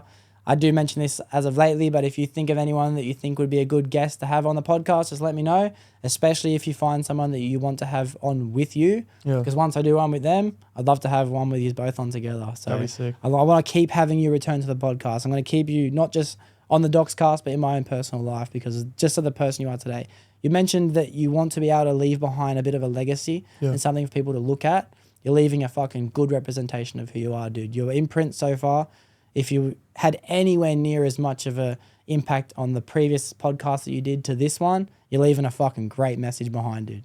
I fucking hope so.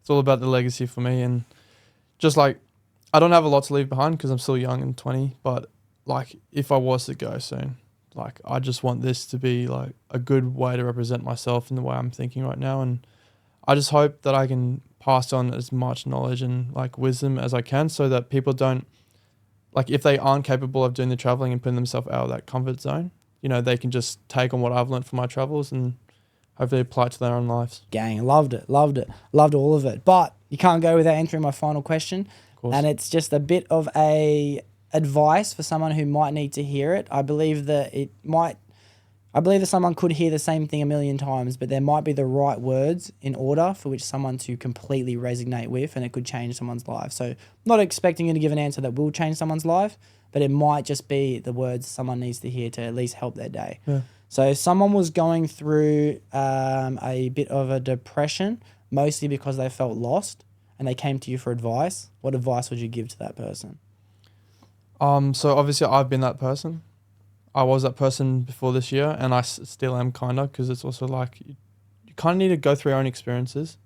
But I feel like the depression part is just a low in your life, and like destiny, if it is, this is just a low. There's always going to be, if you just keep pushing through it, you'll eventually find your high. And also you just need to find out what you hold dear and hold on to it and keep applying it to your own life.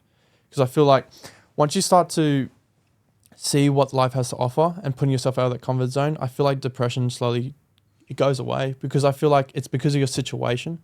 I feel like the way you're living, maybe it's your diet, where you are, your location, environment, friends, people around you, whatever it is, that's the reason why you aren't as happy or content with your life. So I feel like traveling is a great way to overcome it. It's because you escape everything and you basically start a whole new page of your life, and you're able to experience and understand how the world works around you. Because there are people that are in like very poor countries and they are so happy with their life. Us in Australia especially, we're in a very privileged country, but obviously we all go through our own turn hardship and all that stuff and psychological, lows. But I feel like it's just a part of your life in the future that you'll be looking back and like saying that was just a phase. But I feel like don't think this low is going to be the rest of your life. I know a lot of people that don't feel anything, feel like they have to resort to drugs or cutting themselves or whatever it is, but that's not the answer. I feel like it's just a part of your life right now, and if you want to find a quick change, it would be to remove yourself from the environment you're in and the people and the things you're doing. First thing you can start with is definitely your diet. Like what you take in, the nutrients you take, it automatically allows your body to balance out and receive what it needs, because it's all chemical stuff in your brain. So I feel like obviously if something's happened to you, traumatic or whatever, I'm not whatever, but it's obviously important. Yeah. I'm not brushing past that. Obviously if it's traumatic, you need to deal with it. Therapy is definitely a good answer, but I feel like this is your own journey. People are just there to help you. You have to kind of take accountability and also responsibility for your own mental health. No one else can do it for you. And if you're not ready to receive help, it's all on you. So I feel like the best thing you can do that I've learned is just remove yourself, go traveling. Yeah, nice. Great answer, dude. Great answer. I couldn't wrap it up better myself as well, and I'm glad you gave the example of traveling, because it is circumstantial based depression. The more that you go out there and you are taking in information, the less time you have to feel the burdens of the current position you're in your life. So traveling, yeah, great example for it. And even diet, I like that you mentioned diet too, because as you mentioned, it's all chemicals in your brain. It's all depression is, that's all fucking happiness is, it's all chemicals. So just start affecting the chemicals in any way you can possibly do. Love it. Love every single part of this podcast, dude. Really appreciate you coming over. Thank you for sitting down. And I cannot wait to have you back over again in the future. It's been a pleasure, mate. I've really enjoyed this experience. Yeah, gang. Easy. And for everyone, thank you for making it to the end of the episode. Nearly forgot. Really appreciate everyone who made it through. Thank you to the people who sat through the Egypt portion of the podcast. I know it's not for everyone's cup of tea, but I feel like we are all learning as we go through it together. Couldn't appreciate it anymore. Thank you, Daniel. Thank you, listeners. Thank you, everyone. That's a wrap. Shawty catch a line, yeah, I had to put her on. Bought a two-seater, yeah, we heading for the sun. Shawty going high, I ain't tripping for the funds. Yeah, I won't start, I ain't tripping, I'm a stunt.